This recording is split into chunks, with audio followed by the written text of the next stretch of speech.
अध्याय 10 में। तो ये बहुत ही उत्तम अध्याय है। इसमें श्रील रूप गोस्वामी श्रवण और स्मरण की विधि के बारे में वर्णन कर रहे हैं। जैसे भक्ति के अलग अलग अंग हैं, उन अंगों में सबसे मुख्य बताया जाता है श्रवण और स्मरण।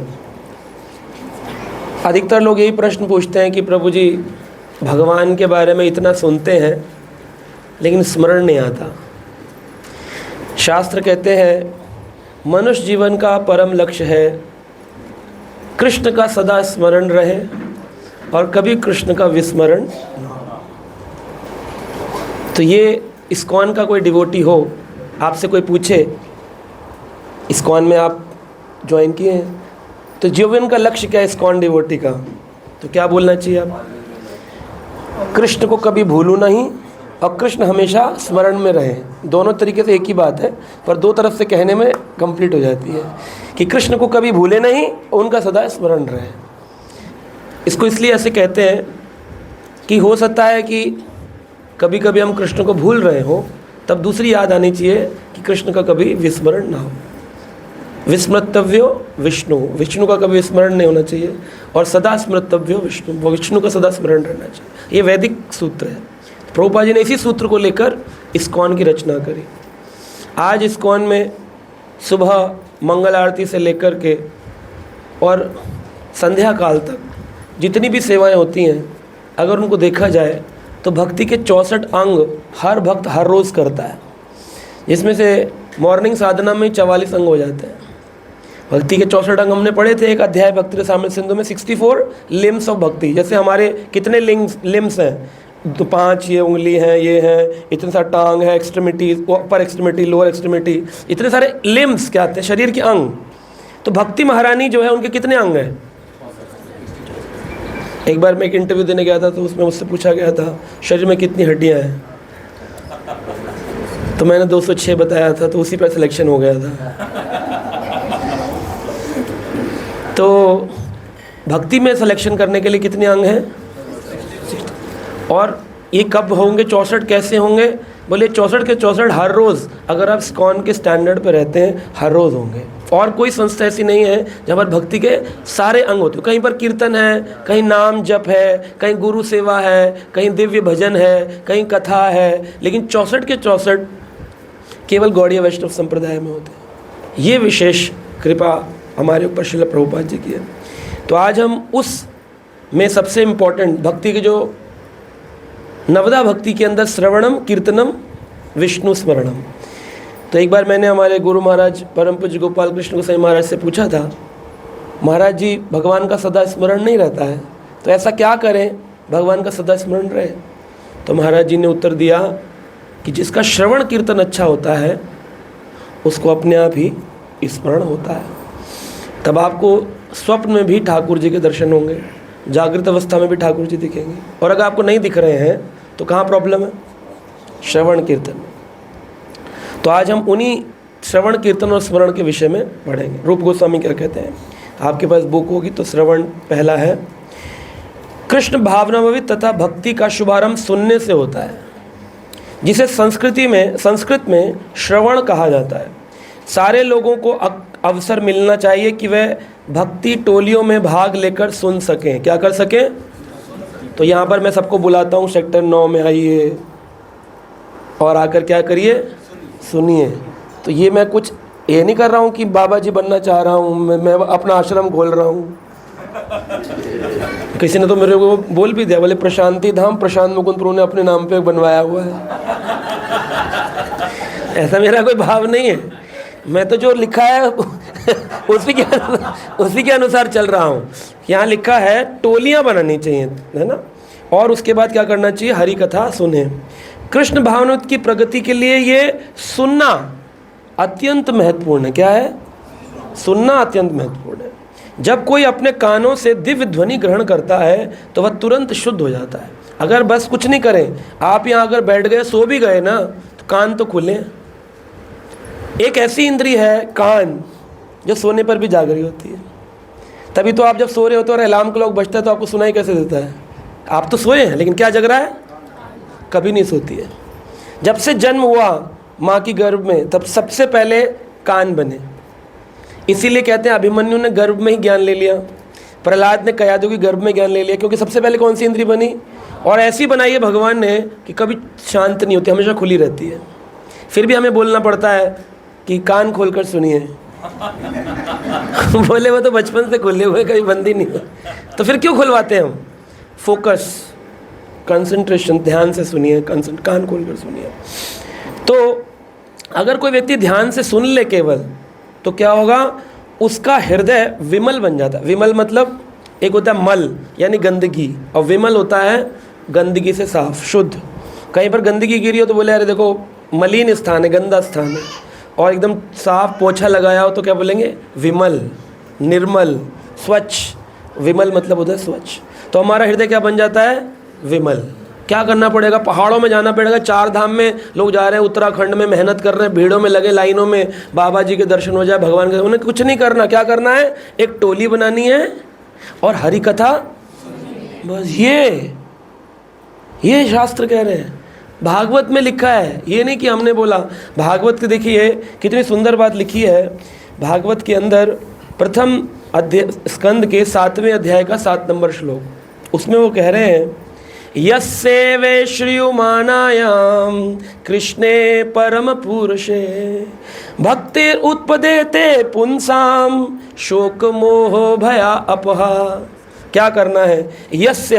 यस्य का मतलब है श्रीमद् भागवत, हरि कथा। यस्य यानी कि भागवत की चर्चा हो रही है, तो जब हम कोई सेंटेंस लिखते हैं तो कहते हैं दिस, इट, इसका इस्तेमाल करते हैं। हर बार नाम नहीं लिखते हैं, जिसकी भी चर्चा हो रही है उसी के बारे में बात हो रही है। तो यस्य, भागवत में किसकी चर्चा हो रही है? इसकी, भागवत की। यस्य वे श्रियुमाणायाम, जो ध्यान से इसको सुनता है, कृष्णे परम पुरुषा, किसके बारे में सुनता है? ये नहीं कि टोली बना लें और फिर हम यहाँ पर अन्य कोई चर्चा करें कि इस बार नेता कौन बनेगा, पॉलिटिकल पार्टी कौन जीतेगी, 400 पार की 300 पीछे की 200 आगे। ये टोली में चर्चा करने से नहीं। किसकी चर्चा करनी है? परम पुरुष कृष्ण की चर्चा करनी है। तो क्या होगा? भक्तिर उत्पत्ते पुंसाम। पुंसाम यानी इंसान। उसके हृदय में क्या उत्पन्न होगी? सुनिए, पूरी दुनिया बोल रही है हमें भक्ति मिल जाए, भक्ति मिल जाए। कैसे मिलेगी? बोले कुछ नहीं करना, 4 धाम यात्रा। बोले यार रामेश्वरम हो गया, बद्रीनाथ हो गया, अब की बार द्वारका रह गया, और बस जगन्नाथपुरी। प्रभु जी तो लेके नहीं जा रहे, टिकट बुक करा के चुपचाप निकल जाते हैं। उससे मिल जाएगी? क्या बोला? यस्य वे श्रियुमानायाम, जो कृष्ण के बारे में सुनेगा, भक्तिर उत्पद्यते पुंसाम, उसके हृदय में भक्ति का उत्पन्न होगी। और साथ में क्या फल मिलेगा? शोक मोह भय अपहा। पहले क्या चला जाएगा? शोक। आज दुनिया किस में है व्यस्त? शोक में। क्या शोक है? मेरे घर लैम्बोर्गिनी नहीं है। पहले ज़माने में थी मारुति, अभी आजकल लैम्बोर्गिनी का दुख चल रहा है। मैं मिलता हूँ लोगों से तो यही कहते हैं, कह रहे प्रभु जी इनोवा तक तो आ गए, अब लैम्बोर्गिनी आ जाए बस, है ना। तो शोक में है, लैमेंटेशन इसको बोला, शोक। और फिर जब लैम्बोर्गिनी आ गई, वो किस में फंस गए? मोह में। मेरी है। बेटा बोलेगा कि पिताजी कार की चाबी, हाँ कमाने के लिए कितना लगता है पता है तुझको? ऐसी खरीद ली है, कैसे आती है ये? स्क्रैच लग गया तो कौन जिम्मेदार होगा? तो मोह उत्पन्न होता है। और अगर बेटा बिना बताए चाबी लेकर चला जाए तो क्या उत्पन्न होगा? भय, डर लगेगा बच्चे को कुछ ना हो जाए, गाड़ी को कुछ ना हो। जब तक लौट नहीं आएगा, सांस ऊपर की ऊपर है, लैम्बोर्गिनी चली गई। किसके लिए प्रभु जी? बच्चे के लिए ना गाड़ी के लिए? दोनों के लिए। तो शोक मोह भय, इसका क्या होगा? भागवत सुनने से अपहा। केवल एक ही तरीका है, और कोई तरीका नहीं है। आप कितना ही बोले वो लाल अंगूठी पीला टुटका, कुछ नहीं चलेगा। तभी एक है महाराज जी, बड़े प्रसिद्ध हैं, विश्व प्रसिद्ध हो गया आजकल। उन्होंने एक टुटका बताया, बोले कोई व्यक्ति पढ़े ना पढ़े, लेकिन अगर वो बेल के पत्ते के ऊपर शहद लगा के शिवलिंग पे चिपका दे तो पास हो जाएगा। सुना ये बात आपने? तो बड़ा प्रसिद्ध हुआ, मिलियन व्यूज हुए। सड़क पर देखा मैंने एग्जाम के टाइम पे लोग बच्चे बेलपत्र ले लेके मंदिरों में जा रहे हैं, कोई नहीं पढ़ रहा। तो चलो जो पास हुआ सो हुआ, फेल हुआ सो हुआ। पता चला वो जो कथा कर रहे थे उन्हीं का लड़का 8वीं में फेल हो गया। सुना ये बात आपने? तो जब फेल हो गया तो कमेंटिंग क्या चल रही है? बोलने लगता है बाबा जी जो हैं बेटे को शहद देना भूल गए, खाली बेलपत्र चिपकाया। तो इससे नहीं होगा कुछ भी। तो ऐसे बहुत सारे आएंगे, ये बाबा जी महाराज, वो बाबा जी तुम्हारे को अंदर का बता देंगे, तुम्हारे बाहर का बता देंगे, तुम्हारा पिछला बता देंगे, तुम्हारा अगला बता देंगे। अरे भैया, आज क्या शोक चला जाएगा, मोह चला जाएगा, भय चला जाएगा? तो मोस्ट इम्पॉर्टेंट क्या है, अपने इस पूरे जीवन काल में हम शोक मोह भय से परे हो जाए। हर आदमी भयभीत है। अभी 11 बजे क्लास रखी तो ज़्यादातर लोगों को क्या भय होगा, डिहाइड्रेशन ना हो जाए। आजकल 40 डिग्री 50 डिग्री टेम्परेचर चल रहा है। राजस्थान में तो कढ़ाई को रेत में रख के चिप्स बना लेते हैं, बिना सोलर पावर के, बिना आग के, खाली कढ़ाई रखी रेत में, चिप्स डालते हैं। इतना टेम्परेचर, 52 डिग्री टेम्परेचर, 53 डिग्री, 58 भी पहुंच गया एक जगह। तो सोचिए आप, half boiling temperature, 100 boiling, 50 plus half boil. तो जो बाहर निकले उसका सिर तो हाफ बॉइल। तो सोचिए आप, ऐसी स्थिति में इतना भयभीत है व्यक्ति, तो वो भय जाएगा कैसे? तो केवल और केवल यस्य वह श्रूयमाना, भगवान की कथा सुनने से। हे रूप गोस्वामी कह रहे हैं, चैतन्य महाप्रभु ने बल देकर कहा है। क्या कहा है?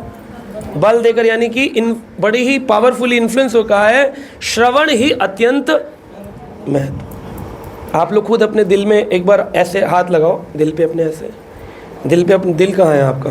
दिल ही भूल गए, इधर पहुँचा दिए। दिल पे हाथ लगाओ अपने सब, और इससे पूछो, क्या मैं रोज श्रवण करता हूँ? क्या आंसर आ रहा है? 2-4 जगह पे ऐसा है, सब जगह नहीं आ रहा, सब 2-4 जगह ऐसा है। आदमी दिल से पूछो, तो दिल से पूछो अपने, करते रोज श्रवण? अगर नहीं कर रहे हैं तो आप क्या नहीं कर रहे हैं? चैतन्य महाप्रभु जिनसे आप भक्ति का फल चाहते हैं, उन्हीं की उपदेश की अवहेलना कर रहे हैं। क्या कह, चैतन्य महाप्रभु ने बल देकर कहा है, यह श्रवण अत्यंत महत्वपूर्ण है। यह कलुषित आत्मा को धो डालता है। आत्मा कैसी है? कलुषित है। जब आई थी भगवान के धाम से शुद्ध थी, लेकिन जब नीचे आई तो इसमें 3 गुण, सतोगुण, रजोगुण, तमोगुण का कलमश जुड़ गया। उसको भी केवल हरि कथा सुनने से धो डालती है। मनुष्य भक्ति में प्रवेश करने तथा कृष्ण भावना को समझने के लिए योग्य बन जाता है। अब यहाँ पर देखिए, इस श्रवण विधि को कई सारे रूप गोस्वामी ने कई पुराणों से वो लिए हैं, इसके अंदर एग्जाम्पल्स लिए हैं। गरुड़ पुराण, और इसमें एग्जाम्पल लिया है पद्म पुराण, तो भागवतम का भी लिया है। तो बता रहे हैं श्रवण 2 प्रकार का है। क्या है? 2 प्रकार का है, जो इसमें नहीं लिखा है। 2 प्रकार का श्रवण बताया विष्णु चकोरी ठाकुर ने। क्या क्या है 2 प्रकार का? नाम श्रवण, और दूसरा है चरित्र श्रवण। क्या है? नाम श्रवण और चरित्र श्रवण। नाम श्रवण क्या है? जब हम भगवान के नाम का जप करते हैं, आंखें बंद होती हैं तो कान भी लगभग बंद ही हो जाते हैं, और हमें सुनाई कुछ नहीं देता। थोड़ी देर बाद आंख खुलती है तो पता चलता है 25 मिनट से उसी मन के पे अटका हुआ। तब लगता है कि कुछ हुआ ही नहीं भाई। ऐसे लोगों के लिए कहा है, बहु जन्म करी यदि श्रवण कीर्तन। बहुत जन्मों तक भी करते रहोगे ऐसे आंख बंद कर करके, तबु तो न पाए प्रभु पदे प्रेम धन। प्रेम धन तो नहीं मिलने वाला। हाँ, इतना होगा कि नरक में जो तुम्हारे नाखून उखड़ने वाले थे, जो तुम्हें हंटर पड़ने वाले थे, वो तुम उससे बच गए, क्योंकि सोते सोते माला तो करी। तो भगवान कृपा कर देंगे। कलयुग में आए इसलिए, द्वापर में होते तो हम नरक ही जाते, क्योंकि कलयुग में महाप्रभु आए। महाप्रभु ने बड़ा कृपा कर दी कि चल जैसे तैसे येन किन प्रकार भजन कर ले, पापी तापी यथा चीलो हरि नाम उद्धार ही लो। कैसा भी आदमी हो उसका उद्धार हो जाएगा, लेकिन कृष्ण प्रेम प्राप्त नहीं होगा। आप सोच रहे हो कि मैं माला को सोते सोते करूं, घुमा के सोते राम राम जय श्री राम बोले, उसने एक नाम लिया, मुक्त हो गया। मुक्त हो गया क्या मतलब है? हम सुनते अजामिल ने बोल दिया, उसने बोल दिया अजामिल गनिकाऊ, है ना, अजामिल गज गनिकाऊ होए भक्त हरि नाम प्रभाव। तुलसीदास जी ने कहा हरि नाम के प्रभाव से बड़े बड़े मुक्त हो गए। तो क्या मुक्त का मतलब क्या है? मुक्त का मतलब है नरक नहीं जाओगे, बस वापिस मनुष्य शरीर मिलेगा, दुख मिलेंगे, पारिवारिक संसारिक दुख मिलेंगे फिर से, लेकिन नरक जाने से बच गए, लेकिन दुख तो मिलेंगे ना। मनुष्य शरीर लेके आए, क्या दुख नहीं मिल रहे? आज सुबह मंदिर में एक भक्त ने पूछा, प्रभु जी ये मुझे एक प्रश्न है। मैंने कहा, बोले बहुत दिक्कतें हैं जीवन में। तो मैंने कहा कि फिर तो आप जीवन से दुखी हो क्यों? क्योंकि जीवन में कितना कुछ भी कर लेना, लेकिन दिक्कतें कभी ख़त्म होने वाली।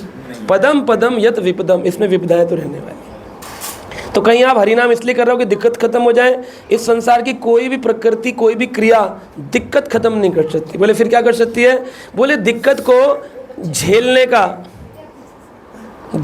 दिक्कत को झेलने का आपको शक्ति मिल जाएगी। रोड पर गड्ढे खत्म नहीं कर सकते हो, लेकिन आप साइकिल से जाओगे तो ज़्यादा महसूस होंगे, आप लैम्बोर्गिनी में जाओगे तो कम महसूस होंगे, लेकिन गड्ढे तो खत्म नहीं हुए। तो दिक्कत खत्म नहीं होगी, बस आपने हरि नाम का लैम्बोर्गिनी ले ली तो महसूस दिक्कतें कम होंगी, लेकिन दिक्कतें तो आएंगी, तुम्हें जा नहीं सकते। तो इस तरह से दो प्रकार का श्रवण, एक नाम जब जब करे हरे कृष्ण तो ध्यान से सुनना, उसको क्या कहते हैं? नाम श्रवण। और जो अभी चल रहा है इसको क्या कहते हैं? चरित्र श्रवण। तो दोनों प्रकार का श्रवण करना जरूरी है। फिर श्रील रूप गोस्वामी ने गरुड़ पुराण में श्रवण पर बड़े ही सुंदर ढंग से बल देकर उदाहरण दिया। वो कहते हैं कि ये भगवान के नाम का उदाहरण है। इस भौतिक जगत में बद्ध जीवन की दशा वैसी ही है जैसे सांप के द्वारा काटे गए पड़े व्यक्ति की। अगर सांप ने किसी व्यक्ति को काट लिया, thank you for the background, अगर सांप ने काट लिया तो क्या होगा? मंशु प्रभु कहाँ? फिर क्या होगा? एकदम नहीं मरते हैं, अनकॉन्शियस हो जाएंगे, बेहोश हो जाएंगे, अचेत हो जाएंगे। अब उतारा कैसे जाएगा जहर? हैं? सांप के मंत्र बोलने पड़े, आते हैं आपको? राम से प्रभु बड़े बल देकर बोले तो मुझे लगा शायद आता हो। तो सांप का वो मंत्र होता है, मेरे को आता है मंत्र लेके, तो लेकिन मैंने उतारा किसी का नहीं, ट्राई मत करना।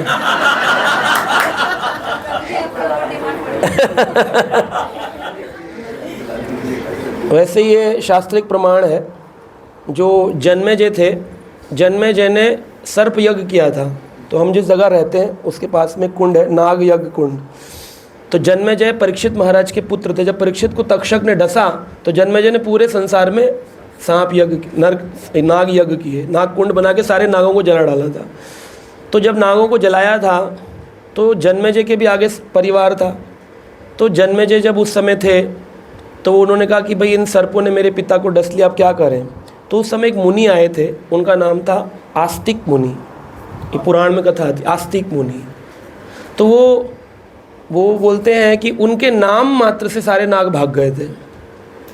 तो ये हमारे परिवार में बताया जाता था, जैसे गांव में तो प्राय सर्प निकलते हैं, घरों के अंदर सब निकलता है। वो आपको आ रहा हो, आपके ऊपर आक्रमण कर रहा हो डसने, तो आप बोल दो आस्तिक मुनि, आस्तिक मुनि, आस्तिक आस्तिक, तो सर्प अपने आप ही प्रणाम करके उल्टा चला जाता, काटेगा नहीं। हाँ। और फिर जन्मेजय के जो पुत्र थे, है ना, उनका नाम था सहस्त्रनीक। तो वो फिर आखिरी वंशज हुए पांडवों के। तो ये मतलब एक अलग कथा है, बहुत बड़ी कथा है। तो मुख्य रूप से ऐसे कुछ मंत्र आस्तिक मुनि ने दिए, तो मैंने नोट डाउन करके रखे, पर कभी उतारा नहीं किसी का, इसलिए मैंने कहा ट्राई मत करना। लेकिन मुझे पता है मंत्र आते हैं। तो मंत्र जो होते हैं उनसे आप किसी का जहर उतार सकते हो, है ना। तो अब व्यक्ति जब बेहोश पड़ा है तो मंत्र से जहर उतरेगा कैसे? वो क्या कर रहा है? उससे सुन रहा है, श्रवण से। तो श्रवण से जहर उतर जाता है कान के माध्यम से। अचेत आदमी है, सुन रहा है और ठीक हो जाता है वो। सोचिए इतनी शक्ति है श्रवण में। तो अगर अभी अपनी अवस्था देखें तो कैसी है? अचेत पड़े हुए हैं। कौन से सर्प ने डसा है? काम, क्रोध, लोभ, मोह, मद मत्सर्य रूपी 6 विकार, षड विकार रूपी सर्पों ने डस रखा है।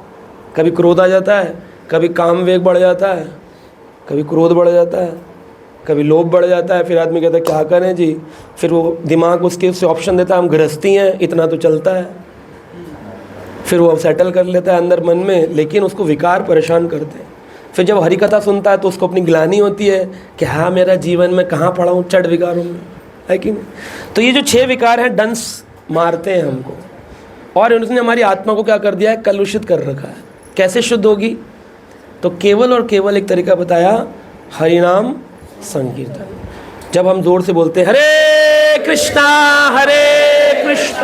कृष्णा कृष्णा हरे हरे, हरे राम राम राम हरे हरे, ये मंत्र क्या हुआ? नाम श्रवण। ये नाम श्रवण करने मात्र से ही हमारा पूरा आत्मा शुद्ध हो जाती है, और ये गरुड़ पुराण में इसका उपदेश दिया गया है। तो जब किसी मनुष्य को सर्प काट जाता है तो तुरंत नहीं मरता, अपितु पहले अचेत होता है। देखिए लिखा, आप लोग बोल रहे थे मर जाएगा, मरेगा नहीं, पहले अचेत होगा, फिर मूर्छा अवस्था में पड़ा रहता है।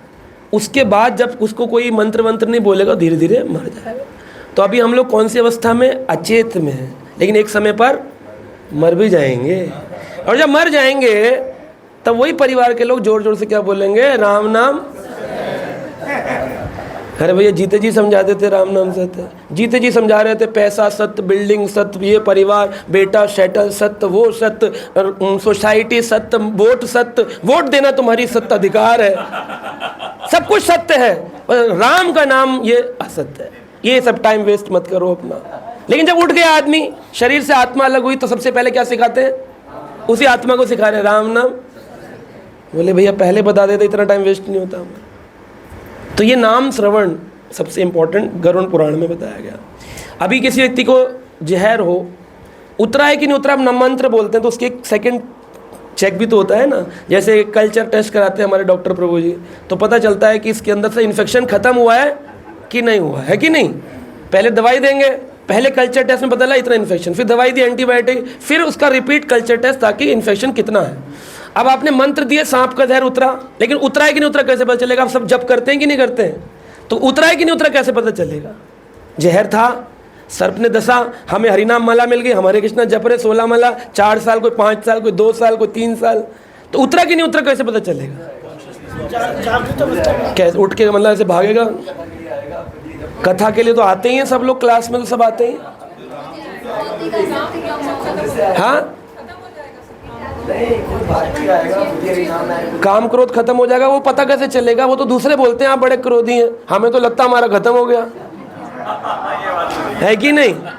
हमें तो लगता है हम बहुत अच्छे हो गए, पहले से बहुत अच्छे। हाँ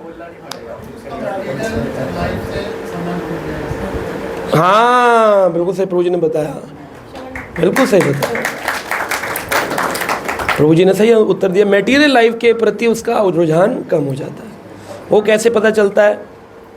जब सांप का उदाहरण ले रहे रूप गोस्वामी, तो मैं उसी उदाहरण को और गहरा बना रहा हूँ कि अगर किसी को सांप ने काटा है तो सबसे पहले चेक करने के लिए कितना गहरा जहर इसके शरीर में फैला है, तो जो औषधि वाला मंत्र बोलने वाला आता है वो क्या करता है? उसको नीम के पत्ते खिलाता है। नीम देगा तो नीम खाते ही पूछेगा, उससे पूछेगा टेस्ट कैसा आ रहा है, तो क्या बोलेगा? मीठा लग रहा है। मीठा लग रहा है इसका मतलब जहर फैला हुआ है शरीर में। तो वो और मंत्र बोलता रहेगा, मंत्र, फिर क्या खिलाएगा? बोला आप कैसा लग रहा है? कह रहा अभी भी मीठा लगा, तो और मंत्र बोलेगा, और मंत्र बोलेगा, पैर पे कपड़ा बांध देगा, शरीर पे ना हाथ पे, जहाँ भी काटा होगा आगे इन्फेक्शन फ्लो ना करे, खून ना बढ़े, आगे हाथ नीला पड़ता चला जाएगा, उतना वो मंत्र बोलता जाएगा, झाड़ा लगाता जाएगा, और साथ में फिर क्या खिलाता जाएगा? नीम। जब नीम में वो कहे थू कड़वा, हाँ, फिर खोल देगा कपड़ा, बोला उतर गया। तो नीम क्या है? ये संसार, भौतिक जगत, रिश्तेदार, परिवार, लैम्बोर्गिनी है ना, बिल्डिंग, ये सब बहुत अच्छा है। परिवार, फैमिली, रिलेशंस सब हैं, होते ही हैं, सभी के होते हैं, जिसने जन्म लिया सबके होते हैं। लेकिन अच्छे लग रहे हैं कि बस for the sake of doing it हम कर रहे हैं, क्योंकि भाई हैं, जन्म लिया है, रिश्तेदार है, ठीक, लेकिन अच्छे लग रहे हैं। उसमें लेस चिप्स खरीद के कोल्ड ड्रिंक लेके जा रहे हैं पिकनिक बनाने उनके साथ, येलो वाले, बिना लहसुन मतलब ये खाते हैं, इसका प्रमाण है, ये खाते हैं, ये खाते हैं, इसका मतलब ये प्रमाण है। ठीक है चलो, लेकिन बेचारे लहसुन प्याज नहीं खा रहे। तो वो जब व्यक्ति को आनंद कितना आ रहा है, आप देखिए, नाम अपराध है भौतिक विषय आसक्ति बनाए रखना, होना नहीं है, होती तो है ही है। जिसने जन्म लिया, ऐसा कौन सा जीव है जो सुखदेव गोस्वामी की तरह निर्मुक्त जीव पैदा हुआ होगा?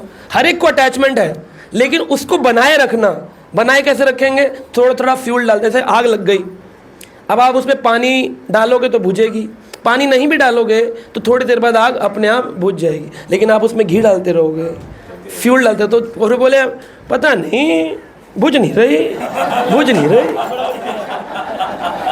प्रभु जी इतना मंदिर आ रहे, इतनी कथा सुन रहे, माला कर रहे, बुझ नहीं रही। तेल कौन डाल रहा है उसमें?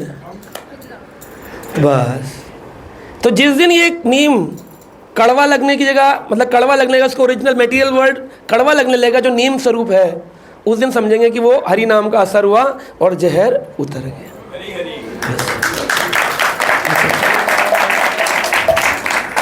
तो इस प्रकार भौतिक जीवन के मुक्त प्राय अचेत अवस्था से मनुष्य को महामंत्र के श्रवण द्वारा कृष्ण भक्ति में पुनः लाया। यानी पहले हम भगवान के धाम में भक्त ही थे, लेकिन इस संसार में जब आए तो कोई प्रॉपर्टी डीलर बन गया, कोई प्रोफेशनल आईटी एक्सपर्ट बन गया, कोई आर्मी ऑफिसर बन गया, कोई डॉक्टर बन गया, कोई मैनेजर बन गया, कोई यूट्यूबर बन गया। लेकिन सबके सब हम इसी संसार में फंसे हुए हैं, लेकिन तब हम इसमें हम कब वापस आ सकते हैं? केवल और केवल हरि नाम के श्रवण के माध्यम से। दूसरा उदाहरण दिया श्रीमद् भागवत में सुखदेव गोस्वामी ने परीक्षित महाराज से कहा, हे राजन, मनुष्य को उस स्थान पर रहना चाहिए जहाँ बड़े बड़े आचार्यगण भगवान की दिव्य लीलाओं पर प्रवचन कर रहे हैं। यदि कोई ऐसे दिव्य ध्वनि को उत्सुकता पूर्वक सुनता रहता है, सुनता है नहीं, रहता है का मतलब हमेशा। ये नहीं कि एक बार गए थे प्रभु जी हम भी रामेश्वरम में, एक बार भागवत सुन के आए थे, बहुत आनंद आया था, उससे कुछ नहीं होगा। हमेशा सुनता रहता है, कॉन्टिन्यूअसली सुनता रहता है, तो वो क्या होगा? भौतिक भूख प्यास भय शोक सांसारिक मोह माया से निश्चित ही मुक्त हो जाएगा। निश्चित लिखा है, निश्चित, फाइनली। अब एक तरफ तो आप तड़प रहे हो कि प्रभु जी हम छोड़ नहीं पा रहे संसार, प्रॉब्लम कहाँ है? उसका सॉल्यूशन दे दिया। श्रवण नाम श्रवण और चरित्र श्रवण, ये दो चीज़ें डेली करेंगे तो कभी आपको भूख प्यास भोग शोक कुछ परेशान नहीं कर सकता है। श्रीमद् भागवत का उदाहरण दिया है। चैतन्य महाप्रभु ने भी इस कलयुग में आत्म साक्षात्कार के साधन रूप में श्रवण विधि की संस्तुति की है। श्रवण करना चाहिए। तो पहला जो उन्होंने उदाहरण दिया गरुड़ पुराण से, वो नाम के ऊपर दिया, और दूसरा दिया भागवत पुराण से, तो वह हरि नाम कथा को सुनने के लिए बोला। तो पहला उदाहरण किसका था? नाम श्रवण। भागवत का उदाहरण किसका है? चरित्र श्रवण। तो ये दो उदाहरण दिए, गरुड़ पुराण से, एक भागवत। गरुड़ पुराण का उदाहरण किसका है? इसलिए उसमें बताया औषधि है, नाम रूप में लेंगे तो जहर उतरेगा। और भागवत के लिए क्या बोला? जो सुनते रहते हैं चरित्र को, किससे? आचार्य गणों से, है ना। आगे वो लिखते हैं पेशावर वाचकों से नहीं सुनना चाहिए। पेशावर कौन होते हैं? पेशेवर, हाँ। कीर्तन भी नहीं सुनना चाहिए। मैं नाम तो नहीं ले सकता हूँ, लेकिन ऐसे कीर्तन वाचक हैं हमारे यहाँ जो 20-20 लाख रुपए कीर्तन करने का लेते हैं, होली गीत गाने का आपके यहाँ, और फिर आप लोग उन्हीं के फिर वीडियो डाउनलोड करके सुन रहे होते हैं। फिर आप कहते हैं प्रभु जी कीर्तन तो सारा दिन करते हैं, क्रोध नहीं जा रहा। जिसका सुन रहे हो उसका गया, तो सुनना तो उसका पड़ेगा जिसकी शरणागति आपने की हो, तभी तो प्रेम बढ़ेगा। ऐसे ही कुछ भी सुन लेते तो फिर इस टोली की बात ही नहीं करते वो, कि टोली बनाओ, हरि कथा करो, कीर्तन करो। YouTube से डाउनलोड करके सुनना तो बहुत आसान है ना, वो तो बहुत आसान है, कोई भी सुन लेगा, कुछ भी सुन लेगा। यदि हम वास्तविक स्वरूप सिद्धि व्यक्ति से श्रवण करें, वास्तविक कौन होता है स्वरूप सिद्ध? कौन बताएगा? स्वरूप सिद्ध व्यक्ति से सुनना है। कौन है स्वरूप सिद्ध? स्वरूप सिद्ध शब्द का अर्थ क्या है? जिसने अपने आप को आत्मा के रूप में एक्सेप्ट, जिसने आत्मा के रूप में अपने आप को एक्सेप्ट किया, ओके, और जो भगवान से संबंध को समझ गया है, जो 3 सटल बॉडीज के ऊपर, अच्छा, मन बुद्धि अहंकार के ऊपर हो, यानी आत्म स्वरूप में हो, और प्रामाणिक गुरु परंपरा से हो। आत्मा किस स्तर पे होना? भगवान के साथ अपने रिलेशन को समझ गए हो, ओके। और थोड़ा सा एक स्पेसिफिक आंसर चाह रहा हूँ। भगवान का वास्तविक भक्त जो भगवान का, ओके। और एक, हाँ वो माता जी सही बता दी, वो माता जी सही बताइए, आशा माता जी ना, आशा माता जी सही बता दी है। क्या बताइए? कि जो ये समझ जाएगा कि मैं भगवान का नित्य दास हूँ, हरी हरी, उस व्यक्ति को स्वरूप सिद्ध कहते हैं। उसको क्या कहते हैं? कितने लोग समझ गए हैं भगवान के दास? मैं तो बोल रहे हो, समझे कहाँ हो? सब व्यक्ति के हृदय में भगवान है कि नहीं? ऐसा कोई जीव है जिसके हृदय में भगवान ना हो? भगवान किसी भी चांडाल के हृदय में, किसी कुत्ते पशु के हृदय में, हाथी के, गवी हस्तिनी सुनी चाहे शपा के चा पंडिता नाम समदर्शन, सबके हृदय में कौन है? तो जब सबके हृदय में भगवान है और आप कौन हो? अपनी स्थिति क्या है भगवान के? तो हर आदमी के आप कौन हो गए? ये इसी को सर्वसुद है हम सबके। हम तो केवल प्रशांत मुकुंद गुरु जी आपके दास बनने को तैयार हैं, हम गोपाल कृष्ण महाराज जी के दास बन जाएंगे, हम मंदिर में जो और वरिष्ठ भक्त हैं उनके दास बन जाएंगे, पर हमारी सोसाइटी में कोई हो हम उसके तो दास नहीं है प्रभु जी। इस स्थिति में जिस दिन पहुंच जाएंगे कि we are servant of all the living entities, ये स्थिति को स्वरूप सिद्धि कहते हैं। ये स्वरूप सिद्धि है। जीवेरे स्वरूप हुए नृत्य कृष्ण दास। अब तो भगवान तो सबके हृदय में ना, सबका दास बनना अब ये इम्प्रैक्टिकल है, इसलिए उसको उत्तम अधिकारी कहते हैं। अभी कनिष्ठ अधिकारी लेवल पर हम इस चीज़ को समझ नहीं पाएंगे कि उत्तम अधिकारी सब में भगवान को देखकर सबका अपने आप को दास कहता है ना।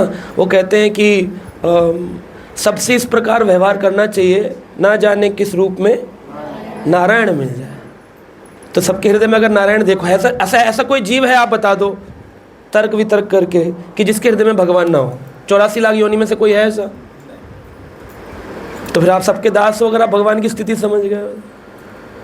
लेकिन हम ऐसा समझते नहीं, हम तो केवल एक ग्रुप के दास हैं। प्रभु जी हमारा ये ग्रुप, इसके दास, हम उसके दास, 3 सेलेक्टेड हैं, इसके इसका रिजेक्ट, इसके नहीं, इसके। तो वो स्थिति स्वरूप सिद्ध व्यक्ति ऐसे होते हैं। गौर किशोर दास बाबा जी महाराज हमारे आचार्य गुरु परंपरा में गुरु थे।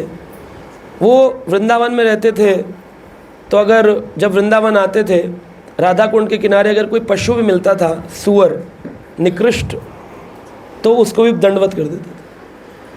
तो कई लोग पूछते थे कि बाबा जी आपने इसको क्यों क्या कहा, ये दिव्य सुअर है? तो बाबा जी कहते थे क्या, अमी तो पागल, अमी किच्छु जाने ना, मैं तो पागल हूँ, मुझे कुछ मालूम नहीं। क्योंकि वो तो कभी शिष्य बनाते नहीं थे, अपने बारे में रिवील नहीं करते थे कितने दिव्य स्तर पे। तो जब करते थे कह रहे हरे कृष्ण कृष्ण। सुअर मिल गया तो जय प्रभु प्रभु। तो ऐसे बहुत सारे, एक भजन आता है उसमें वो कहते हैं, आज प्रभु आए सांप के लिबास में, कण कण में झांकी है भगवान की, किसी भाग्य वाले ने ही पहचान करी। कि कण कण में भगवान है। आज प्रभु आए सांप के लिबास में, सांप काटने आ रहा है, उसमें प्रहलाद को क्या दिख रहे हैं? प्रभु दिख रहे हैं। हमें दिखेंगे? हम तो लाठी लेके पिल पड़ेंगे उसके ऊपर। अरे सांप तो छोड़ो, गौ माता गौ माता घर में घुस जाती है किसी के, तो ये डंडा लेके हट हल हल हट धड़ लात मार रहे होते हैं। फिर क्या गौ माता, फिर आटा लेके घुमा खिलाने जाते हैं। अगर गौ माता घर में गोबर कर जाए, है गंदा कर गई, वही गोबर की पूजा करने के लिए ढूंढ रहे होते हैं। अग्यारी जलानी है, घर में यज्ञ करना है, प्रभु जी गौमूत्र मिल जाएगा, गौ गोबर मिल जाएगा। हम डुप्लीसिट लोग हैं, दोगले लोग हैं, इसलिए भगवान हमको नहीं कभी मिलने वाले हैं, क्योंकि हम देख नहीं रहे भगवान को हर तरफ, तो छल कर रहे हैं हम। एक्चुअली देखा जाए हर में भगवान को देखना, सेवा का भाव जागृत करना, इसको स्वरूप ऐसे किसी व्यक्ति से जब आप हरि कथा श्रवण करेंगे तो आपका अवश्य ही इस जो कलमश है वो चला जाएगा। अब प्रोफेशनल व्यक्ति है, प्रभु जी हमने राम कथा वाचक बुलाए हुए हैं, वो ज़्यादा तो नहीं लेते, बस 5 लाख में वृंदावन से आए हैं, कर जाएंगे, अयोध्या से आए कर जाएंगे। तो जो मांग लिया वो व्यक्ति तो फिर प्रोफेशनल हुआ कि भाई इतना मैं कीर्तन का इतना लेता हूँ, 20 लाख लेता हूँ, 11 लाख लेता हूँ, 21 लाख लेता हूँ, और हैं ऐसे। और आप सब लोग उन्हें जानते, सब उनके सुनते हैं, लेकिन क्योंकि आपको भी वही पसंद है और उनको भी वो लेना पसंद है, तो आपको लगता है जो इतने रुपए लेगा वो तो सेलिब्रिटी हो गया, तो सेलिब्रिटी व्यक्ति तो सुनना पसंद करता है। हमारे ही इसमें मैं नाम लेकर बता सकता हूँ, लेकिन मैं बोलूँगा नहीं क्योंकि उस व्यक्ति को बुरा लगेगा। मैं बता सकता हूँ इस व्यक्ति ने इस दिन इसको सुना, इस दिन इसको सुना, मेरे पास सारी रिपोर्ट है। कैसे बोलेंगे, कैसे पता चलता है?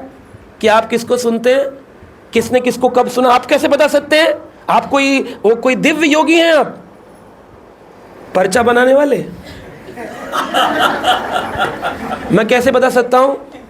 मैं ऐसे बता सकता हूं, मैं आपसे बोलूंगा जरा 5 मिनट बोलिए। अभी पीछे ग्लोरिफिकेशन चल रहा था गुरु महाराज जी का, सब भक्तों को बोलने का मौका दिया गया, कुछ बोले कुछ नहीं बोले। जो बोले वो क्या बोले वो खुद जाकर दोबारा सुनना, उससे पता चलेगा कि आप क्या सुनते हो, इससे पता चल जाएगा। क्योंकि उसमें जो आप उदाहरण देंगे वो उदाहरण देंगे जिन उदाहरणों की आवश्यकता नहीं है। इससे पता चलता है आपकी लिसनिंग पावर कैसी है, व्हाट आर यू लिसनिंग। क्योंकि जब बोलते हैं प्रभुपाद जी, किस व्यक्ति के बारे में पता चलेगा वो कौन कैसा है? The moment he opens his mouth you come to know what is the character of the human being, इसका चरित्र कैसा है। लंबा सुंदर दिखने वाला मॉडल आदमी है, लेकिन है हरियाणा के कहीं किसी कॉर्नर गांव का जाट है ना, ऐसे फोटो खिंचा रहे हैं, बहुत सुंदर है एकदम, बहुत बढ़िया प्रिंट एड में आ रहा है। उसके नाम पूछा क्या नाम है, तन्ने के मतलब भाई पता चल गया कितना बड़ा मॉडल है। ऐसे साधु व्यक्ति कैसा साधु है, ये व्यक्ति क्या सुनता है? आपसे बोला जाए 5 मिनट भगवान के बारे में बोलिए, आप बोलेंगे हमने सुना था। आप जो बोलेंगे ना, आपको नहीं पता, आपको लगता है मुझे नहीं पता है, मुझे सब कुछ पता है कौन क्या सुन रहा है, क्योंकि आपके बोलते पता चल जाता है आप सुनते क्या हो। क्योंकि आप बोलोगे क्या, जो सुना है। भाई रशियन लोग, पहले जब मैं छोटा था मैं सोचता था यार देखो अमेरिका में कितनी अच्छी अंग्रेजी बोलते हैं बच्चे, फिर बाद में पता चला वो हिंदी थोड़ी बोलते क्योंकि उन्होंने सुना ही वही है।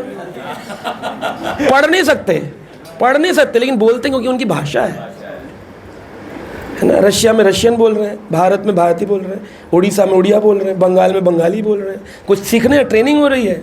तो जो सुनते हैं वही बोलते हैं। तो जो हरि कथा सही से सुन रहे होंगे उनको जब मौका मिलेगा 2 मिनट में भी वो बोलेंगे, उनकी क्वालिटी बता देगी और श्रवण क्या है। एक बार इसलिए अमोघला प्रभु मुझे बोल रहे थे, मैंने उनको बोला प्रभु जी मैं अच्छा आज नहीं परफॉर्म कर पाया भागवत कथा में। बोले रहने दीजिए, बोलने वाले के पता चल जाता है उसकी श्रवण की क्वालिटी क्या है। तो बोले आज जो आपने बोला है हमें पता चल रहा है आप क्या किस लेवल का सुन रहे हो, है ना। आप लिख तो सकते हो 1 आवर लिसनिंग, क्या लिसनिंग? मैं वो 1 आवर नहीं देखूंगा, मैं जिस दिन बोलने का मौका दूंगा आश्रम में बोलूंगा जरा 2 मिनट बोलिए। प्रश्न पूछे जाते हैं तो आंसर आते हैं ना, तो आपको क्या लगता है मैं इग्नोर कर दिया? एक व्यक्ति नोटिस हो जाता है इसने क्या आंसर दिया और कौन आंसर दिया ही नहीं, चुप बैठा रहा क्योंकि उसे कुछ पता ही नहीं था, वरना वो तुरंत बताता ना अगर पता होगा तो। बॉर्नविटा क्विज कॉन्टेस्ट कर लो यहाँ पर अभी, जिसको पता होगा वो वहीं से पीछे से उछल के जाए, कितना 70 साल का होगा ना, चिल्लाकर बोल मुझे पता ताजमहल किसने बनाया, तुरंत वहाँ से कूदेगा मैं बताता हूँ। और जिसका नहीं पता होगा तो ऐसे करेगा मेरे को देखे ही ना, क्योंकि मैं देखूंगा तो वो मुझे देखेंगे और पूछ सकते हैं, वो नजर ही मत मिलाओ, है ना। तो इस तरह से बहुत सारे ऐसे चीज़ें होती हैं जिनसे पता चल जाता है व्यक्ति छुपा रहा है ना। वो अगर अच्छी साधना नहीं कर रहा होगा तो या तो क्लासेस में नहीं आएगा तो चुप कर बैठेगा, कहीं मेरे वजह से पूछ ना ले माला कैसी चल रही, कितनी चल रही है। संबंध भी बना रहे, मैं धीरे धीरे ओवरकम कर लूँगा, पता चल जाता है। बहुत आसान है, जब आप इसमें मुझे 20 साल हो गए रहते रहते भक्त समाज में, पता चल जाता है। It is not so difficult. आपको लग रहा होगा कि इतने सारे लोग हैं इनको क्या याद रहेगा, सब है पता चलता है, 2 मिनट में पता चलता है। आप जिस फील्ड में होते हैं उस फील्ड में आपको नहीं पता चलता 2 मिनट में एरर कहाँ हो रहा है। माताएं खाना बनाती, किसी के भी घर जाती हैं, 1 चम्मच प्रसाद पाके बता देंगे इसने कौन कौन से मसाले डाले, कौन कौन से भूल गई है कि नहीं। हम नहीं बता सकते क्योंकि हम आपकी फील्ड के नहीं हैं, लेकिन आप तुरंत बता देंगे कि जीरा ज़्यादा है, हल्दी कम है, हींग ज़्यादा है, ये कम है, नमक कम है। तो आप जिस फील्ड में आपको पता चल जाता है बहुत आसानी से। कोई हो सकता है छल ले, अरे साहब प्रभु जी हम तो आप ही के सुनते हैं, फ़ैन है आपके। एक मेरे को मिला था अभी, प्रभु जी आपकी कृपा से मैं बहुत कथा सुनता हूँ, आपकी सुनता रहता हूँ, मैं तो लगातार। मैं कहा अच्छा थैंक यू। तो वो जो लाए थे मिलवाने बोले बहुत आपको बहुत पसंद करता है। मैं कहा अरे हम तो भगवान की सेवा के। लास्ट कौन सी सुनी थी आपने?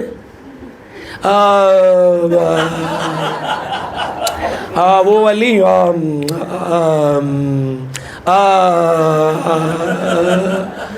अभी याद नहीं आ रही प्रभु जी। तो जी सोचो कितनी पहले सुनी होगी जो उसको याद ही नहीं आ रही है, और वो कह रहा रोज ही आपकी सुनता हूँ।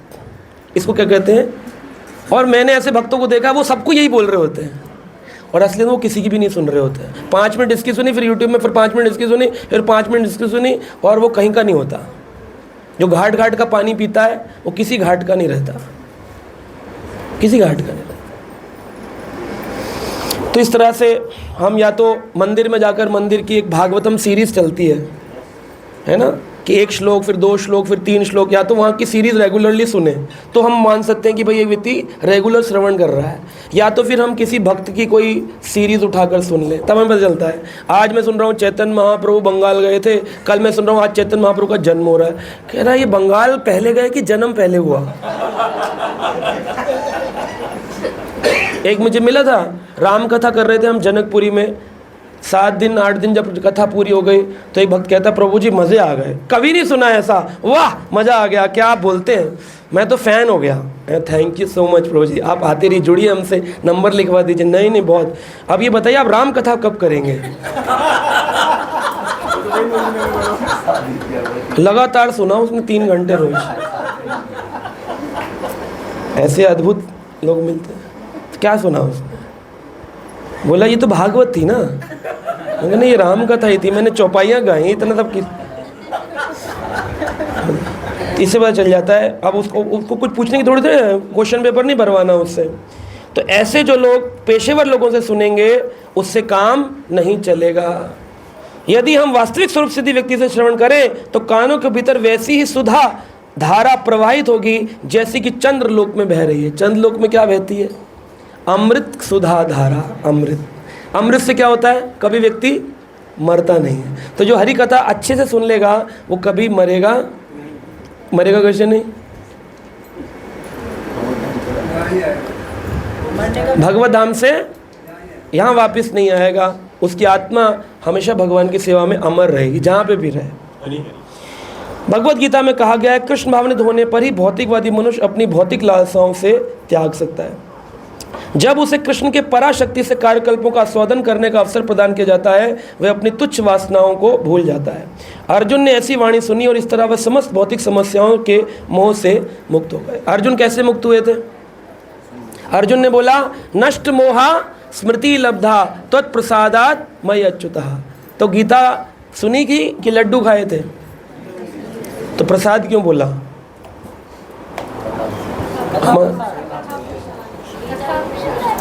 क्या सुना था उसने? नाम श्रवण या चरित्र श्रवण?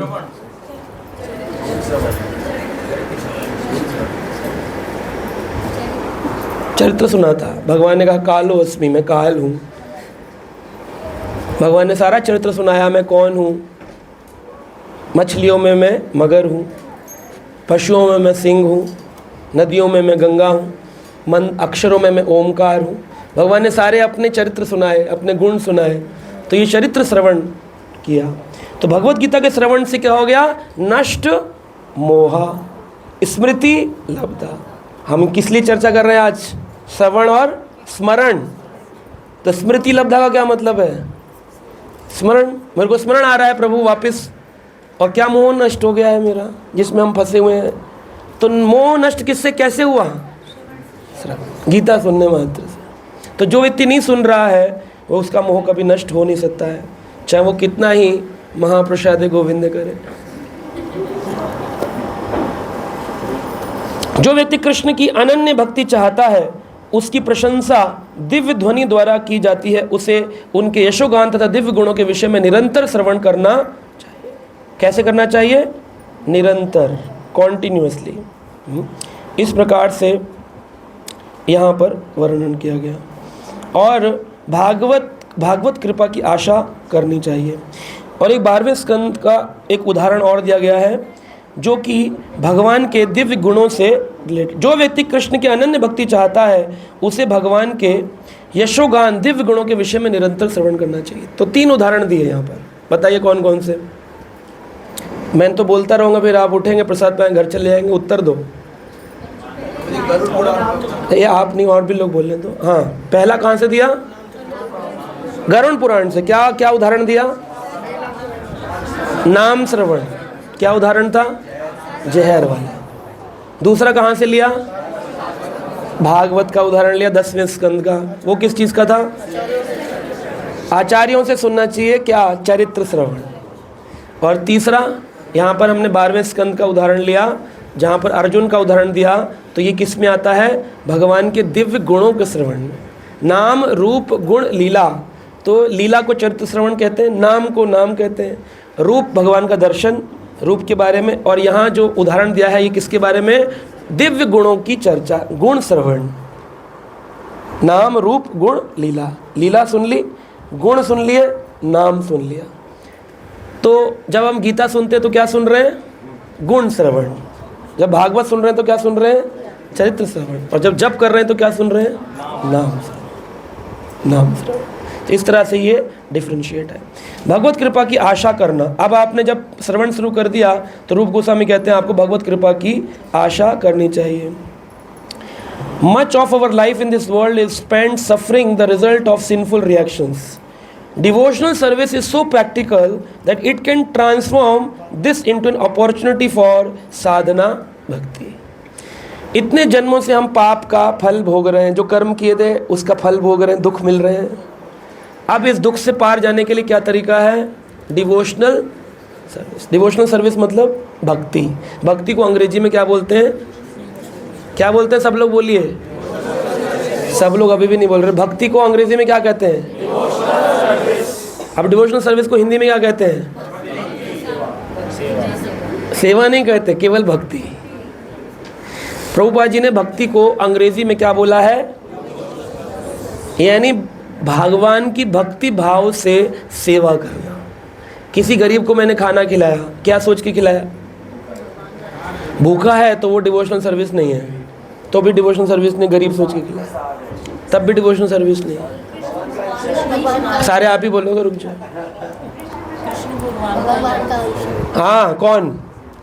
वो व्यक्ति, वो भगवान का अंश है और मैं भगवान के अंश की सेवा कर रहा हूँ, तो ये डिवोशनल सर्विस। ये हो गया भक्ति भाव। गरीब है, भूखा है, जैसे इन्होंने कहा, तो डिवोशनल सर्विस नहीं है, वो पुण्य है, वो पायस क्रेडिट, पायस एक्टिविटी, पुण्य कर्म। एक व्यक्ति है, ठंड में सिकुड़ रहा है, मेरे को उस पर दया आ गई, मैंने उसके लिए एक स्वेटर दे दिया, क्या है ये? तो भक्ति में कैसे बनेगा?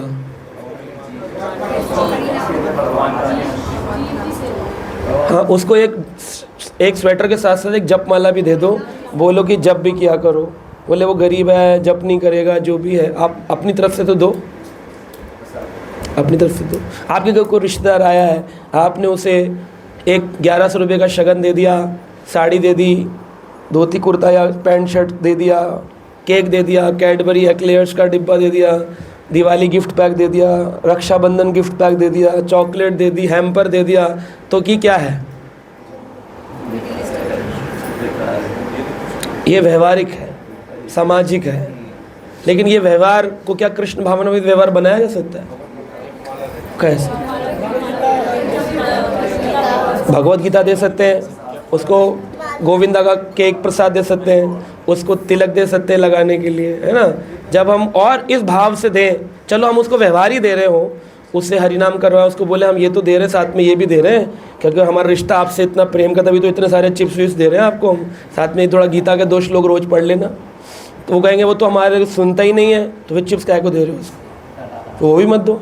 बोले व्यवहार टूट जाएगा, तो ऐसा व्यवहार जोड़ के भी क्या फ़ायदा जो आपकी कोई बात मानने को तैयार नहीं। वो व्यवहार है, वो झूठ है, झूठ है। जब वो आपकी बात मान के दो श्लोक नहीं पढ़ सकता, वो कैसा रिश्ता है? वो तो वो टूट जाए। अच्छा है, उस भ्रम में रह रहे हो, इल्यूजन में क्या फ़ायदा उस रिश्ते में रहने का? उससे दूर हो जाओ। और अगर वो आपकी सुन रहा है तो 2 श्लोक पढ़ाओ, व्यवहार बना के रखो, कोई दिक्कत नहीं।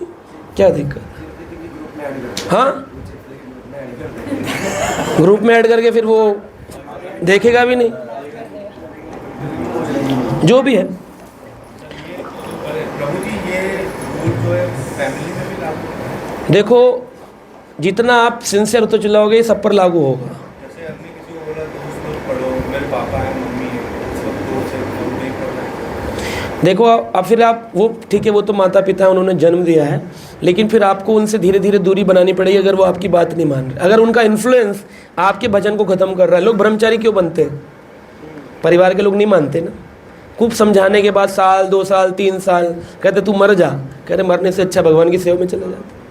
कर्तव्य पालन कर सकते, कर्तव्य पालन तो कर सकते हैं, कर्तव्य पालन तो करना ही है। उनको खाने पीने के लिए दे दिया और उसके बाद आप अपना भजन करो, अपना जो कर रहे हैं करते हैं। लेकिन आप उनके साथ जुड़े रहोगे और वो आपकी सुनेंगे नहीं तो कितने साल? शिला प्रभुपाद जी ने भी अपनी फैमिली को त्यागा, लेकिन कब? डे 1 नहीं, 54 साल की उम्र तक प्रयास करते रहे। 54, शादी हुई थी कितने? 16 साल की उम्र में। 16 से लेकर 54 तक पत्नी को बोलते रहे भजन करो, भजन करो, भजन करो। जब 63 साल के हो गए तब भी बोले भजन करो, भजन। अब भी नहीं मान रही, रिटायरमेंट की एज भी खत्म हो गई, तो क्या करे आदमी? पड़ा रहे वहीं पे। क्या? हाँ, बस वो कहता है मैं करूँगा, वो अपने निकल जाता, चाहे वानप्रस्थी हो, सन्यासी हो, मंदिर में जाए, आश्रम में जाए, है कि नहीं?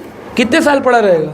तो एक लिमिट है ना, पूरा आजीवन काल बस अब नाता ऐसा जोड़ा कि तोड़े ही नहीं तोड़ा जाए। फिर भगवान से कहाँ जोड़े? आप तो नाते ही जोड़ते रह गए ना, तो फिर भगवान कह रहे मेरी भी जरूरत नहीं है ना आपको। फिर वो डुप्लीसिट है, ये भी ना छूटे वो भी ना छूटे, तो आप बीच में ऐसे ऐसे ऐसे ऐसे कैसे जाओगे उधर? एक साइड तो होना पड़ेगा, वन साइड तो। नॉट वन डे कि भाई आज ही जुड़े, आज ही पति को छोड़ दिया। बोले ऐसा कौन सा प्रवचनकारी था? मैं ये नहीं कह रहा हूँ कल मेरे घर पे पुलिस केस हो जाए। मैं ये कह रहा हूँ धीरे धीरे धीरे धीरे क्रम अनुसार जीवन में जब आगे बढ़े, भक्ति में, प्रेम में, तो ये। और असली बात बताऊँ, इसके एक नीचे एक लाइन और है कि आपको अगर कृष्ण से प्रेम हो गया तो आपको किसी को छोड़ने की जरूरत नहीं पड़ेगी, वो अपने आप ही छूट जाएगा।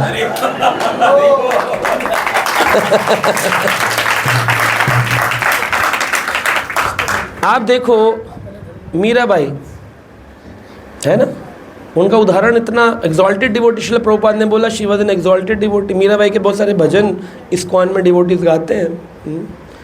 तो जबकि ज़्यादा चर्चा नहीं होती है क्योंकि दे कम फ्रॉम डिफरेंट संप्रदाय, रामानंद संप्रदाय के भक्त हैं, परंतु गौड़ीय वैष्णव नहीं है, लेकिन फिर भी उदाहरण स्वरूप में हम देख सकते हैं कि उनको फैमिली में सारे समाज के सामने जहर दिया जा रहा है।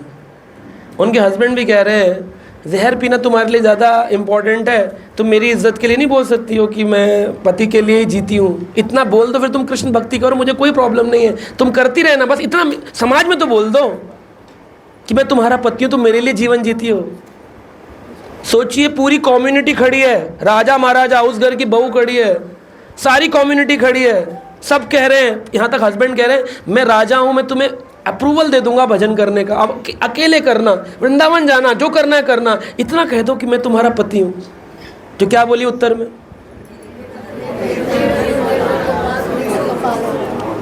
वो बोली कि मेरे तो गिरधर गोपाल दूसरा ना कोई। दूसरा ये भी तो बोल सकती थी भक्ति के लिए ये है, पैसों के लिए ये है, लेकिन वो क्या बोली?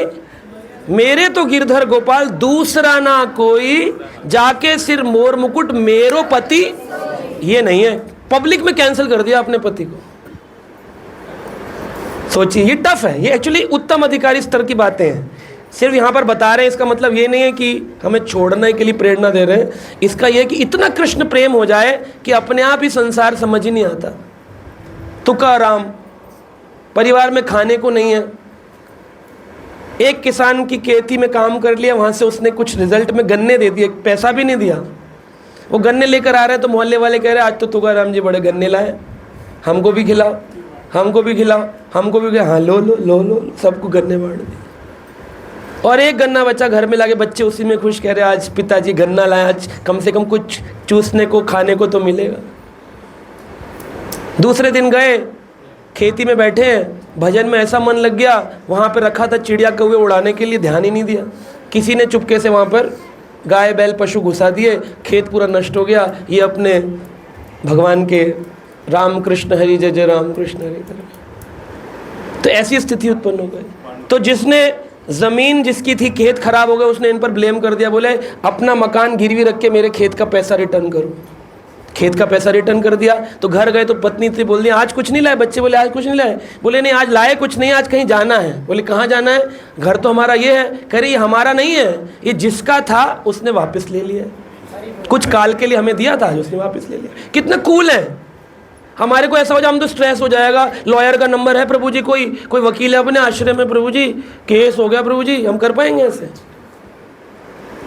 और हम भक्ति करना चाहते हैं, भक्ति बहुत ऊंचा विषय है। तो उस रागनु का भक्ति तक जाने के लिए अब हुआ क्या? ऐसी अवस्था में फिर देखिए भगवान हमारे लिए तो आते नहीं, किसके लिए आते हैं? जब उन पर केस हो गया, घर से निकल गए, कोई प्रॉब्लम नहीं, तो उन्होंने कहा कि ठीक है तुम एक बार फसल काटो, काट करके जो आएगा उसके हिसाब से देख लेना कितना इनके ऊपर जुर्माना लगाना। गिरवी तो रख ही दिया इन्होंने, मोर्टगेज हुआ था, अभी बिका नहीं था मकान। फसल की गेहूं कट रहे हैं, धान इकट्ठा हो रहा है।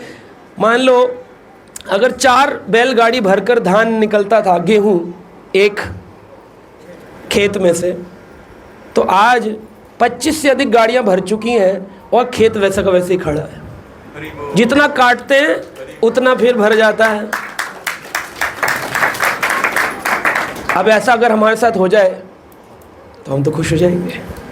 हम कहेंगे इसी दिन का तो इंतजार था। जैसे कि तुकाराम के घर पे बैलगाड़ी, उसने बड़ी क्षमा मांगी, बोले मुझसे गलती हो गई, आप ये बैलगाड़ी भर के अपने घर ले जाओ, मेरा जितना है मैंने ले लिया, प्रॉफिट भी निकाल लिया, जो बाकी की 25-30 गाड़ियाँ ये आपके घर। तो बैलगाड़ियों से मजदूरों ने उनके घर में बोरे बोरे लगा, घर भी मिल गया, गेहूँ भर गया, चावल भर गया, कई सालों का। तो क्या किया, सो गया, चला भगवान ने सुन लिया, अब रेस्ट करते हैं। फिर भजन करने बैठ गए तो देखा सब में तहलका हो गया है पूरे गांव में, आज तुकाराम जी के घर भगवान ने प्रसाद भिजवाया है। तो कह रहे गरीब को थोड़ा दे दो। अभी कल तक ये गरीब थे, आज इनके घर गरीबों की लाइन लगी और ये क्या कर रहे हैं, सबको गेहूं की बोरी बांट रहे हैं, बोरी की बोरी। लास्ट में उनकी पत्नी खाना बना रही थी बच्चों के लिए, पीस रही थी आटा, वो भी अपनी पत्नी का जो पिसा हुआ आटा था उठा करके एक ब्राह्मण को दे दिया। पत्नी बोली हम भूखे रह जाएं? बोले जिसका है उसको ही तो दे रहा हूँ, क्योंकि जितने लोग आए इनके हृदय में कौन है, भगवान। तो भगवान मेरे घर आके मांगेंगे साईं इतना दीजिए जामे कुटुंब समय, मैं भी भूखा ना रहूं, साधु ना भूखा जाए। लेकिन खुद भूखे रहकर साधु को खिला रहे थे। हमारे घर में मटर पनीर बना हो, बढ़िया एसी में बैठ के खा रहे हो, और कोई साधु आ जाए, कहेंगे बाबा शाम को आना, अभी कुछ नहीं है कि नहीं? नेचुरल, मतलब सबकी बात कर रहे हैं, हम भी सब ऐसे ही बोले। तो हमारी अभी स्थिति कहाँ है और कहाँ हम इतने ऊंचे स्तर पर जाना है हमको भजन के, to high platform to understand.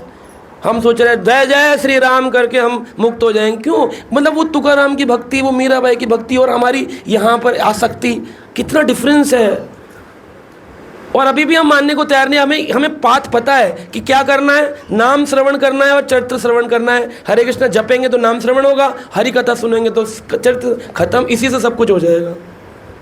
पर हम उसमें फिक्स नहीं है, इसलिए हमारी ये परिवर्तन नहीं आ रहा, इसलिए वी आर नॉट चेंजिंग। इसको दया भाग कहा गया है। कहते हैं ऐसे कार्यकल्पों से भगवत धाम जाने के दावे का अधिकार प्राप्त कर लेता है। कौन प्राप्त करता है? जो व्यक्ति अपने जीवन में आने वाले कष्टों को भगवत कृपा समझ के स्वीकार करता रहता है और अपना नाम श्रवण और चरित्र श्रवण को रोकता नहीं है, कैसी भी परिस्थिति आए जप करता रहेगा, वो व्यक्ति को भगवान ने दया भाग कहा है। क्या कहा है? दया भाग क्या होता है? उसका अर्थ लिखा है पिता की संपत्ति का वैध अधिकारी पुत्र बन जाता है। वैध अधिकारी क्या होता है? जैसे किसी का पिता है, उसकी 200 गज की प्रॉपर्टी है, पुत्र निखट्टू है, कुछ नहीं करता, ना कुछ कमाता है, ना नौकरी पे जाता है, पड़ा रहता है। पिताजी गुजर गए, प्रॉपर्टी किसकी है? उसने तो कोई मेहनत ही नहीं करी, की कुछ पड़ा रहा बस। कहाँ पड़ा रहा बस? कहाँ पड़ा रहा? पिता के घर पे। तो आपने अगर शरणागति कर ली, प्रपत्ति ही शरणागति कर ली ठाकुर जी के शरण में, तब और कहीं जाने की जरूरत नहीं है। कुछ मत करो, साधना भक्ति कर लो, जैसे जैसे तैसे हो रहा कर लो, लेकिन कृष्ण के चरण को मत छोड़ो। अगर इतना ही कर लिया तो आप क्या बन जाएंगे? दया भाग। जैसे वैध अधिकारी पिता पुत्र को प्रॉपर्टी दे देता है, कृष्ण अपना गोलोक आपको प्रदान कर देंगे। आप खाली पकड़े रहो, उनको छोड़ो मत।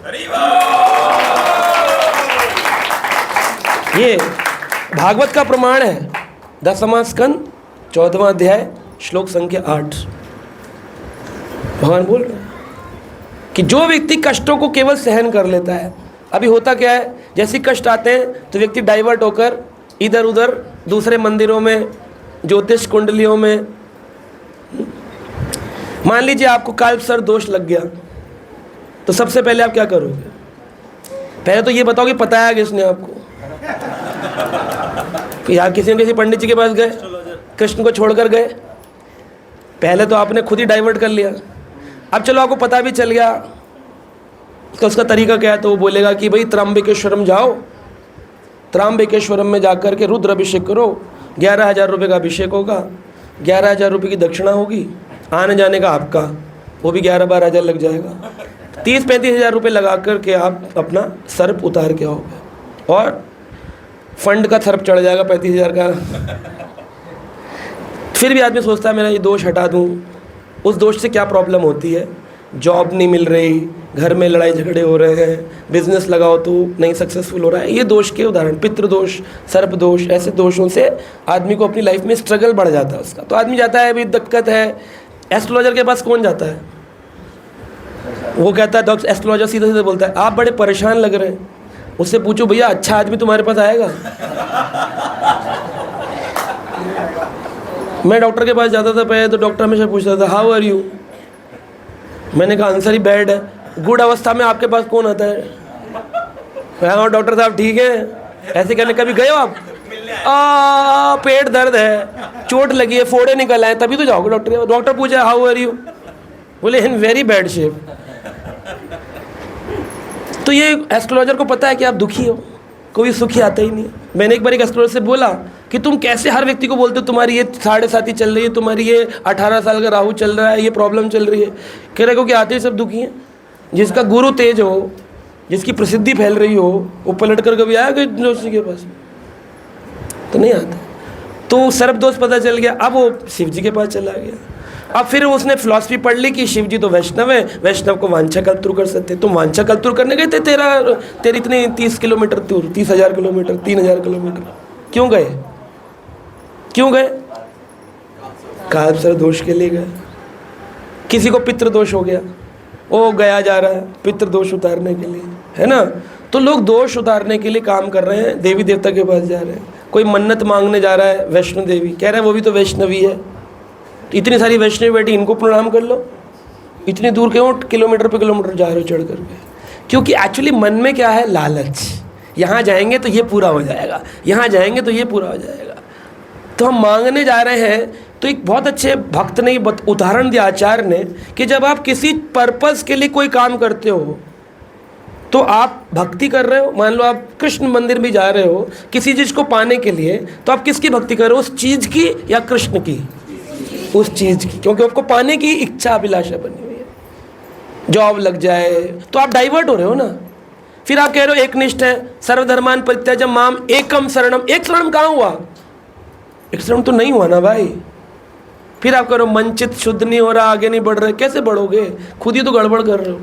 टेस्ट तो आएगा ना, टेस्ट तो आएगा, परीक्षा तो आएगी। प्रभु चेक करेंगे एकनिष्ठ है या बहुनिष्ठ है। हम बहुनिष्ठ होते हैं, फेल हो जाते हैं।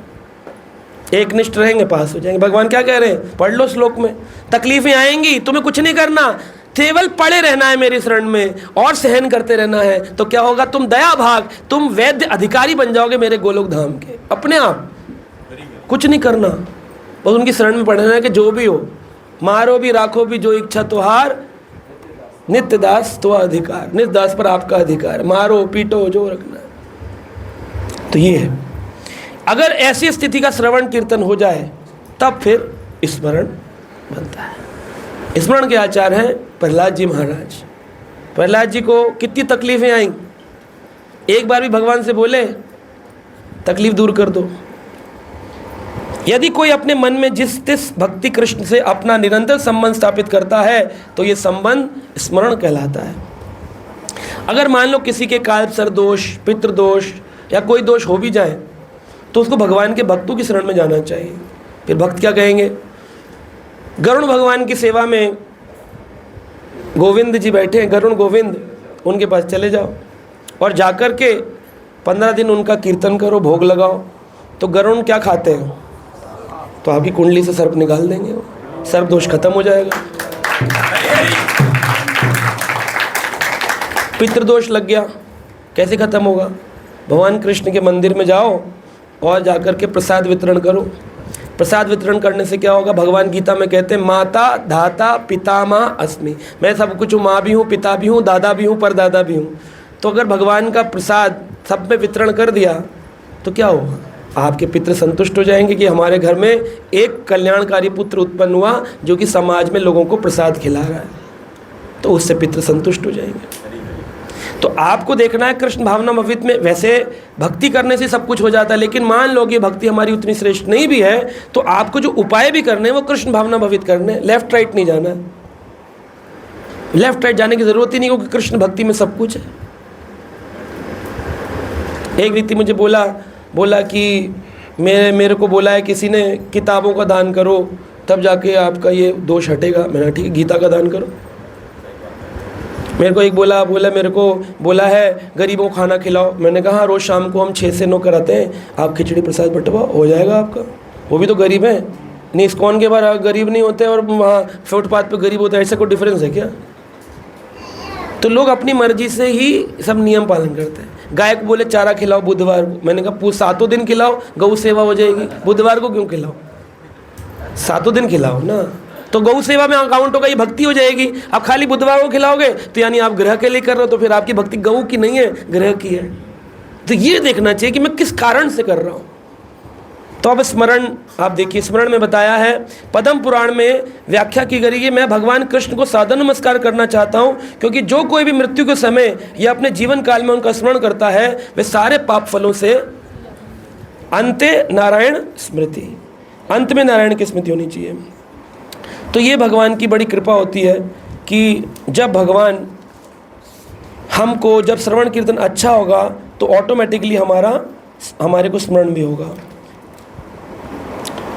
ठीक है, तो यहाँ पर बताया गया कि जो स्मरण है इसके लिए अच्छा श्रवण कीर्तन होना चाहिए। श्रवण कीर्तन के दौरान देखने वाली बात है कि जब हम बीज लगाते हैं भक्ति का और वो पौधा बड़ा होना जाता है, उसके आसपास बहुत सारी झाड़ियाँ उत्पन्न हो जाती हैं, जिसे खलपतवार कहते हैं। जब खलपतवार बढ़ती है, हम श्रवण कीर्तन करते रहते हैं। श्रवण कीर्तन करह जलह सींचन, यानी पानी डालना। तो भक्ति का बीज बड़ा होने की वजह क्या बड़ा हो रहा होता है? झाड़ियाँ बड़ी हो रही होती हैं, और जो पौधा है वो इतना सा छोटा सा रह जाता है, साइड में झाड़ियाँ बड़ी हो जाती हैं। आदमी कहता है मैं पानी डाल रहा हूँ, ये झाड़ निकल रहा है, तो उसको क्या करना पड़ेगा? साथ साथ में पानी छोड़ दो लगाना। फेंसिंग नहीं तो झाड़ी तो बढ़ रही ना, पानी डाल रहे हो तो झाड़ी तो बढ़ रही, उखाड़नी पड़ेगी। और ऐसे नहीं कि पौधा भी उखाड़ दो, पौधे को बचाकर साइड से टाइम लगता है, एक एक पत्ता निकल, वो फिर वीड्स निकल आती हैं दोबारा, उनकी जड़ें होती हैं अंदर, वो पौधे को ग्रो नहीं करने देते। तो ऐसी भक्ति का जो बीज लगा है उसके आसपास हमारी इच्छाओं के बहुत सारे पौधे निकल आते हैं।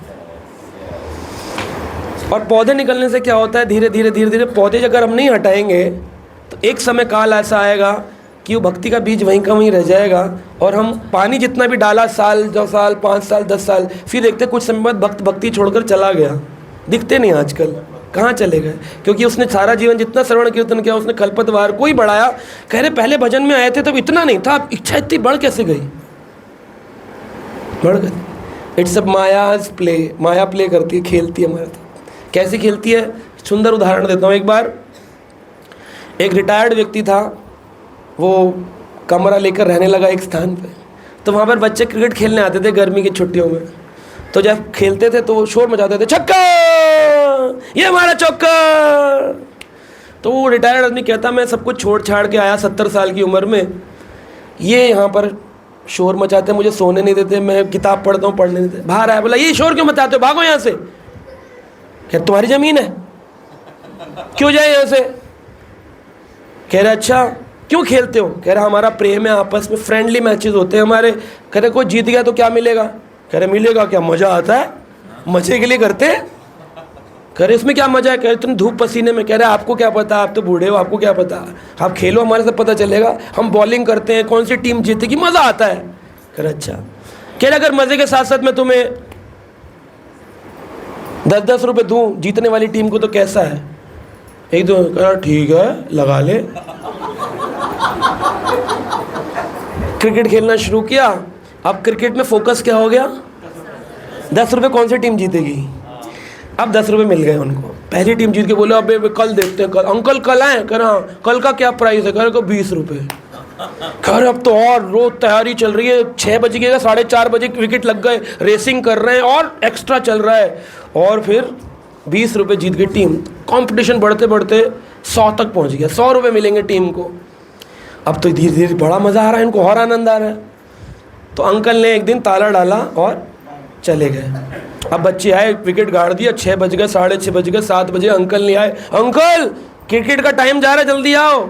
देखा है ताला लगाओ, अंकल है ही नहीं यहाँ पे, कहाँ चले गए। तो 2 दिन 3 दिन हो गए, रोज़ आते, अंकल मिलते ही नहीं, अंकल ताला डाल के चले गए। कह रहे मज़ा नहीं आ रहा आजकल यहाँ पे क्रिकेट खेलने में, उखाड़ो कहीं और चलते हैं।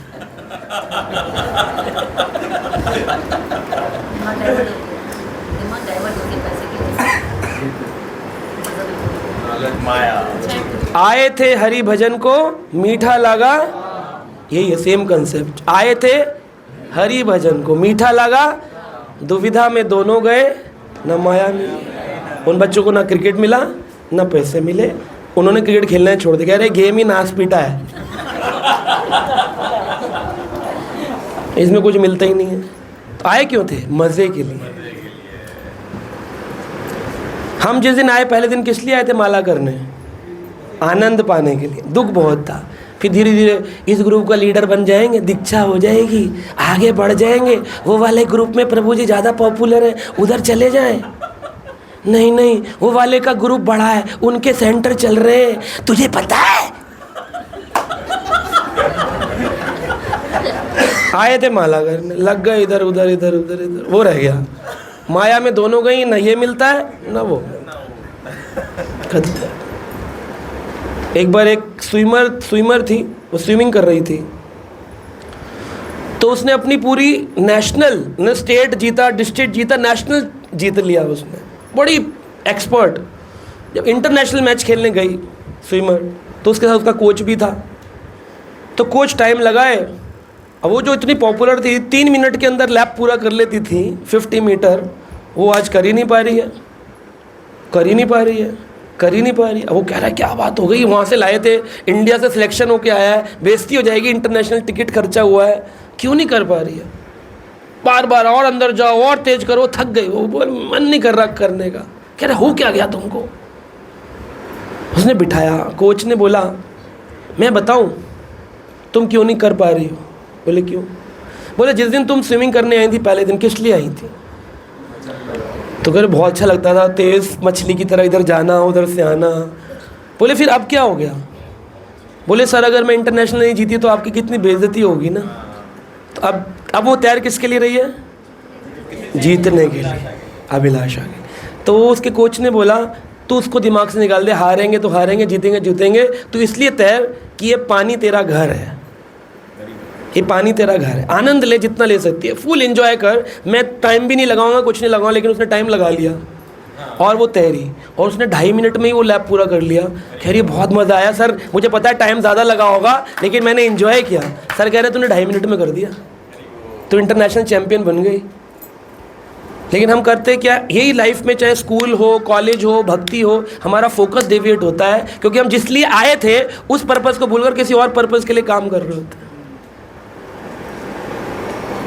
आप देखेंगे आपको बड़ा आनंद आएगा। ये हो सकता है ये बात कभी दोबारा हो ना हो, लेकिन बड़ी सुकून भरी बात है। आपका जीवन इतना, जब आपको परेशानी हो तुरंत बैक चले जाओ और बोलो मैं आया क्यों था।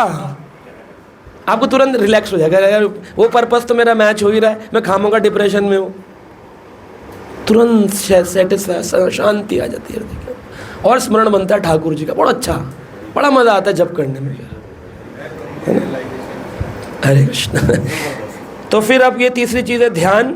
ध्यान के बारे में रूप गोस्वामी ने बताया है। ध्यान करने का अर्थ है भगवान के स्वरूप, गुण, कर्म का ध्यान करना। वापस वही चीज़, भगवान के नाम का ध्यान, रूप का ध्यान, गुण का ध्यान, लीलाओं का ध्यान। हमारे यहाँ वह ध्यान नहीं है जो निराकार पर ध्यान और शून्य पर ध्यान लगाया जाता है। कई बार लोग ध्यान लगाते हैं निराकार पे। कैसे लगाएंगे निराकार पे? जब उसका कोई आकार ही नहीं है तो कैसे ध्यान लगाएंगे? कुछ तो गोले पे लगा रहे हो, बोले शून्य पर ध्यान लगा रहे हैं, तो शून्य भी तो एक आकार है, 0। शून्य पर आदमी ध्यान लगाने मतलब समझ में नहीं आया। तो एक व्यक्ति मुझे मिले थे, वो शून्यवादी हैं, हमारी रिश्तेदारी में ही है। वो बोले कि आपको नहीं पता बेटा, बहुत आनंद है, सारी की सारी इच्छाएं निकाल दो, सारे विकल्प ऑप्शंस हटा दो, निर्विकार हो जाओ, कोई विकार ही ना रहे, सब खत्म कर दो, कोई विचार खत्म करो, निर्विचार हो जाओ। वाह, बहुत शून्य, जीरो हो जाता है, सब खत्म हो जाता है। बस आंख बंद करके बैठ जाओ। उनके तो इस टाइम कुछ तो विचार होगा। बोले नहीं, कोई विचार नहीं होता, बस एक विचार होता है कि कोई विचार तो है, तो निर्विचार तो कभी हुए नहीं। नाम दे रखा है शून्य। शून्य कैसे? हम लोग भी बोलते हैं शून्यायतम जगत सर्वम गोविंद विरहेण में, हम भी शून्य की तरफ जाते हैं, लेकिन हम शून्यवादी नहीं है। शून्यवादी कहता है सब कुछ zero zero zero zero zero zero. तो फिर भगवान उसको रिजल्ट में भक्ति में क्या कहते हैं, 10 में से जी, या तो बेकार है। लेकिन सच्चाई में शून्यायतम जगत सर्वम गोविंद विरहेण में हमें ये जगत जीरो दिखाई दे कृष्ण के विरह में, तो ध्यान किस पर चला गया? इसको कहते हैं ध्यान, कंसंट्रेशन, फोकस। किस पर? कृष्ण नाम पर, रूप पर, गुणों पर और उनकी लीलाओं, इसको कहते हैं। यानी आप जब कर रहे हैं हरे कृष्ण तो क्या ध्यान? लोग क्वेश्चन पूछते हैं किस पर ध्यान करें प्रभु जी?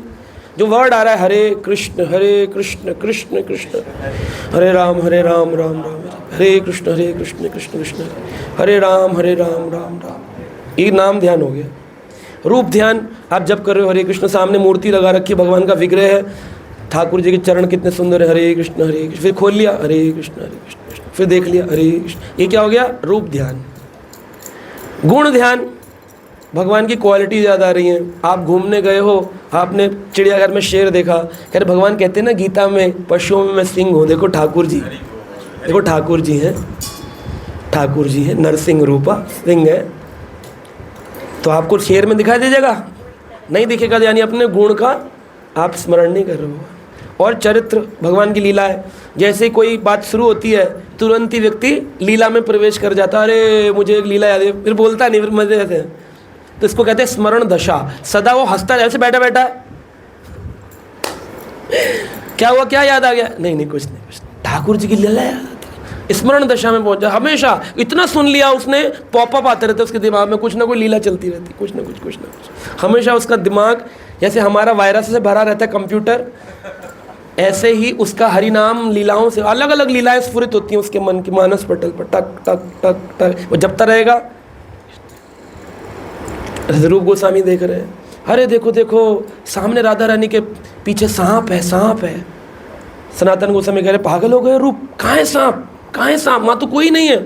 सनातन गोस्वामी बोलकर चुपचाप आकर फिर बैठ गए, मानस पावन घाट पर जप करने लगे राधा कुंड के किनारे। फिर देखा कि झूले पर राधा रानी अपनी सखियों के साथ झूल रही, कह रहे अरे देखो राधा रानी का दर्शन करते करते फिर चिल्लाए, अरे सांप सांप सांप सांप। कह रहे मुझे भी सांप दिखा। तो पता चला कि वो राधा रानी की चोटी थी। तो रूप गोस्वामी ने जो अपने ग्रंथ में लिखा था कि राधा रानी की चोटी सांप स्वरूप है, उस बात को सनातन ने स्वीकार किया। बोले मुझसे गलती हो गई, मैंने त्रुटि निकाली, मुझे भी दर्शन हुआ। तो इस तरह से दर्शन होता रहता है भक्त। तो ये जब करते करते होगा सब कुछ, कथा सुनते सुनते। इसके लिए कोई ऐसा नहीं है प्रभु जी हम कथा तो सुनते हैं, चैंटिंग करते हैं, लेकिन प्रभु जी इसके लिए हमें क्या कौन सा कोर्स कर ले? बोले इस्कॉन लेकर आया है स्पेशल दर्शन कोर्स, स्पेशल स्मरण कोर्स। बेसिक वही है, जप और हरि कथा, चाहे जितना भी वो सब घूम फिर के वहीं आएगा। कोई भी कोर्स कर लेना, तो हर कोर्स का बेसिक यही रूप गोस्वामी ने बताया। तो उसमें उन्होंने बताया ब्रह्म वैवर्त पुराण की एक कथा है। प्रतिष्ठानपुर एक जगह थी, उसका नाम था प्रतिष्ठानपुर। तो इसमें कहते हैं भगवान का रूप ध्यानम, दूसरा है भगवान का गुण ध्यानम, तीसरा है भगवान का क्रीड़ा ध्यानम, और चौथा है भगवान का सेवा ध्यानम। रूप ध्यानम में भगवान के रूप पर ध्यान लगाना, गुण ध्यानम में भगवान के गुणों पर ध्यान लगाना, क्रीड़ा ध्यानम पे भगवान की लीलाओं पर, क्रीड़ा ध्यानम या फिर लीला ध्यानम भी कर सकते हैं, और सेवा ध्यानम में भगवान की जो सेवा आपको मिली है। कभी कभी होता है ना, जब कर रहे हैं, आज मुझे जाना है, मेरे को बुक डिस्ट्रीब्यूशन करने के लिए स्टॉल लगानी है, 6 बज गए, 7 बजे निकलता हूँ, हरे कृष्ण, फिर बुक यहाँ से कर दूंगा, आज मैं ऐसे बांट दूंगा। मुझे भी होता है जब करते करते, आज लेक्चर देने जाना, आज ये पॉइंट बोल सकते हैं, आज ये पॉइंट। तो मैंने एक बार पूछा महाराज जी से, मैं कहा महाराज जी जब करने में बड़ा विघ्न हो रहा है। करे क्यों? करे इतना याद आता है, आज यहाँ पे लेक्चर देने जाना है, आज ये करे। ये तो सेवा ध्यान है, सेवा का ध्यान आना ये विघ्न नहीं है।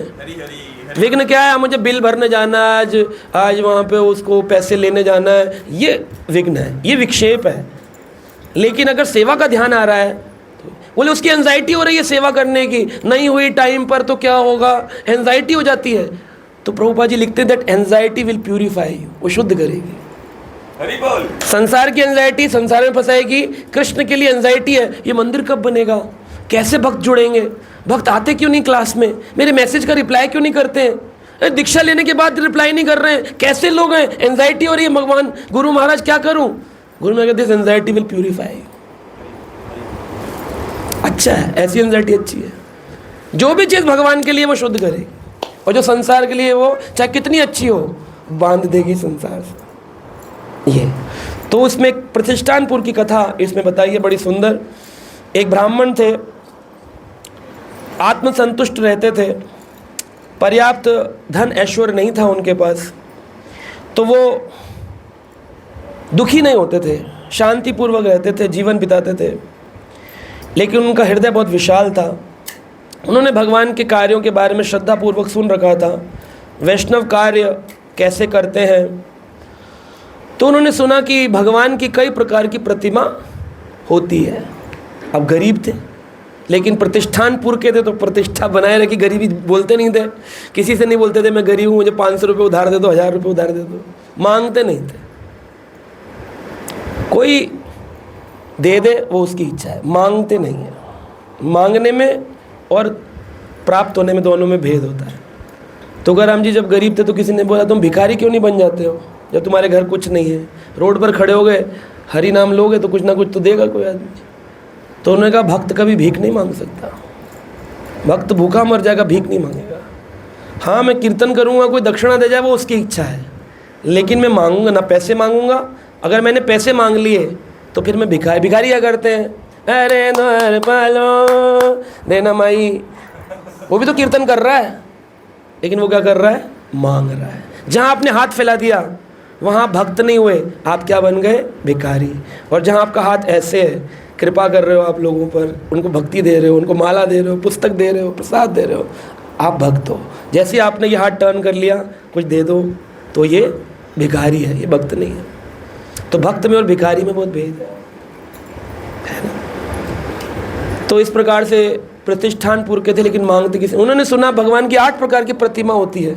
कौन सी 8 प्रकार की, शैली, दारूमयी, लेप्या, लोही, लेख्या, सेकती, मणिमयी, मनोमयी। कितनी हो गई, लिखी सारी, बता दोगे कौन कौन सी।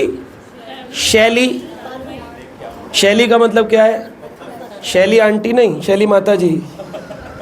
शैली मतलब पत्थर, शैल पुत्री बोलते हैं ना, पहाड़ों से आने वाली शैल पुत्री पार्वती, शैल पुत्री, शैल मतलब पर्वत, पत्थर। तो पत्थर की मूर्ति भगवान के मंदिर में होती है ना, मार्बल की विग्रह, तो शैली रूप में भगवान कहते हैं मैं आता हूँ, शैली। दूसरी दारू, वो वाली दारू नहीं, लकड़ी, जगन्नाथ जी, दारू ब्रह्म। तीसरी लोही का मतलब मेटल, जैसे हम घर में बनाते हैं अष्टधातु, पीतल, चांदी, है ना, उनके विग्रह घर में होते, लक्ष्मी नारायण, लड्डू गोपाल, ये लोही। चौथा है लेख्या यानी चित्रपट, जो भगवान की ये लैमिनेशंस होती हैं, ये लैमिनेशंस है, चित्र जो बनाए जाते हैं, चित्रपट। लेखी ने लिखनी से जो बनाई जाती है। लेप्या, लेपन करके, लेप्या कौन सी होती है, मिट्टी से जो बनाते हैं, मिट्टी से बनाते हैं। जैसे आप देखते हैं कि ये दीपावली के ऊपर मिट्टी की मूर्तियाँ मिलती हैं, गणपति, कृष्ण, राम, लक्ष्मी नारायण। गोवर्धन भी बनाते हैं, जैसे गोबर से बनाते हैं, लेपन करके बनाते हैं गोवर्धन जी महाराज। नहीं वो सेकती में आता है, सेकती यानी रेत से बनी हुई। लेप्या मिट्टी की, सेकती जिसमें पॉपकॉर्न सेकते हैं, सेकती है रेत से बनी हुई, रेत की बनी हुई मूर्ति। जैसे रामेश्वरम में सीता माता ने शिवलिंग बनाया था रेत का, और उसकी पूजन की, आज तक वो विराजमान, सेकती। हम देखते हैं कि बालू की मूर्तियाँ, जब गोपियों ने कात्यायनी की पूजा करके कृष्ण को मांगा, हे महामाई कात्यायनी महामाई नंद सुतम देवी पति में कुरुतुम नमः। नंद के जो पुत्र हैं, नंद सुतम, नंद के जो पुत्र हैं, पति में कुरुतुम नमः, हमारा पति बना दो। कात्यायनी से मांगा। तो कहाँ मूर्ति बन, मूर्ति तो घर से लाती नहीं थी, तो वो वहीं की यमुना की रेत लेकर उसकी एक अष्टभुजा मूर्ति बनाती थी और रोज ख़त्म करके घर चली जाती थी। फिर मूर्ति बनाती थी, पूजा करती थी उनकी, हे महामाये कात्यायनी महामाई नंद सुतम देवी पति में कुरुतुम नमः, हमारा पति बना दो नंद के पुत्र को, नंद के पुत्र, ये प्रार्थना करती और फिर ख़त्म करके चली जाती थी। ध्रुव महाराज ने तो कोई नहीं बना, वो सेकती नहीं थे ना, वो तो अलग विग्रह। तो वो सेकती की बात हो रही है, रेत की बनी हुई विग्रह है, तो रेत से बना करके विग्रह भी होते हैं। भगवान उसमें प्रवेश करते, भगवान कह रहे इन चीज़ों में मैं प्रवेश करता हूँ। पीओपी बोला इसके अंदर, पीओपी है श्लोक में, प्लास्टर ऑफ पेरिस। और कितनी मूर्तियाँ मिल रही हैं पीओपी की बनी हुई, जो रोड साइड में कृष्ण ऐसे सुंदर सुंदर होते हैं, उनमें खोखला होता है अंदर से, ऊपर प्लास्टर से ढांचा होता है, उसमें भगवान नहीं आएंगे, भगवान ने बोला नहीं उसको। एक्रेलिक आती है गिफ्ट गैलरी में, हर चीज़ में गणपति हैं, की रिंग के अंदर प्लास्टिक के, बोला कहीं प्लास्टिक, भगवान ने। लोग बोलते हैं अरे ठाकुर जी गिर गए, वैसे तो भगवान के मंदिर नहीं जाएंगे, ठाकुर जी गिर गए, चाबियों में हनुमान जी उड़ रहे हैं ऐसे, गाड़ी में लटका दे। हाँ, ये खुद बैठे हुए हनुमान जी इनके लिए उड़े जा रहे हैं। मैंने एक दिन पूछा इनको क्यों उड़ा रखा, कह रहे पवन पुत्र है ना, वो पवन में ही रहते हैं, तो प्लास्टिक में नहीं होते। तो क्या इनका अपमान कर सकते हैं? नहीं, अपमान उनका भी नहीं करना है, क्योंकि भगवत स्वरूप है। लेकिन भगवान, आप प्लास्टिक में ऐसे अगरबत्ती करेंगे कुछ नहीं होगा, वहाँ भगवान आएंगे ही नहीं। तो भगवान ने बता रखी मैं इन धातुओं में ही प्रवेश करता हूँ। जैसे इस्कॉन का डिवोटी हो तो वो धोती कुर्ता पहनता है, एक स्पेशल होता है। अब मुझे वो पटियाला ला कर दे दें, सरदारों वाला पंजाबी, कह रहे ये प्रभु जी आपके लिए लाए थे, ऊपर हरा नीचे हरी धोती, हरा, वो मैं पहनूंगा? वो भी तो ड्रेस है, कोई तो पहनता है उसको, लेकिन मैं नहीं पहनूंगा। तो कृष्ण ने अपनी चॉइस बताई है कि मैं इन्हीं 8 प्रकार की चीज़ों में आता हूँ। लेप्या लेखिया सिकती 6 हो गई, 7वीं मणिमयी, मणि से बनी हुई मूर्ति। कहाँ है मणि से बनी? श्रीनाथ जी, नाथ द्वारा उनकी ठोड़ी में मणि लगी हुई है ना। और तिरुपति बालाजी में मणि लगी हुई है। भगवान के भक्त कैसे होते हैं कि भगवान के भक्त बड़े बहुत पावरफुल होते हैं। भगवान के विग्रह कच्चे नहीं होते हैं।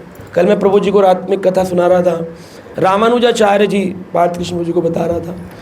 रामानुजाचार्य जी जो थे श्री संप्रदाय के महानाचार्य, उनको भगवान ने स्वप्न में बोला तुम मेरे राम मंदिर, क्योंकि रामानुजाचार्य राम के अनुज लक्ष्मण जी के अवतार थे, बोले तुम मेरे लिए राम जी की मंदिर की स्थापना करो, राम मंदिर बना। कौन गिरा?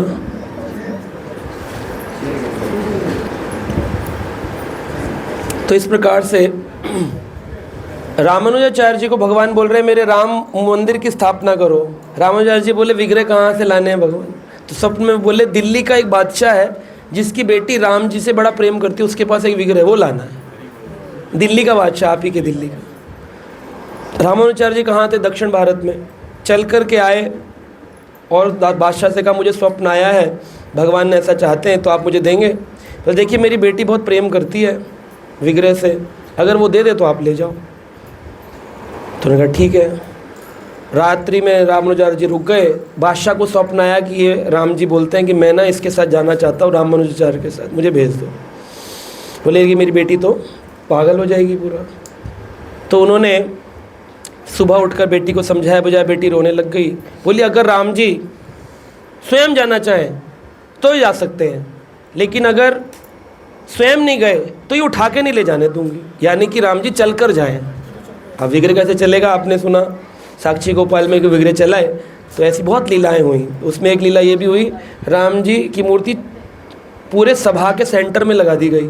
इधर रामानुजाचार्य जो एक संप्रदायिक आचार्य जिन्होंने 74 सन्यासियों को दीक्षा दी, 74 सन्यासी, वो रामानुजाचार्य बैठे, और इधर एक 9 साल की लड़की है जो राम जी राम जी राम जी करती है, उसका विग्रह उठाकर रख दिया गया सेंटर में। अब वो बच्ची रोएगी ना, उसके लिए तो राम जी सब कुछ है, सारा दिन अपने कमरे में बंद राम राम राम राम करती थी।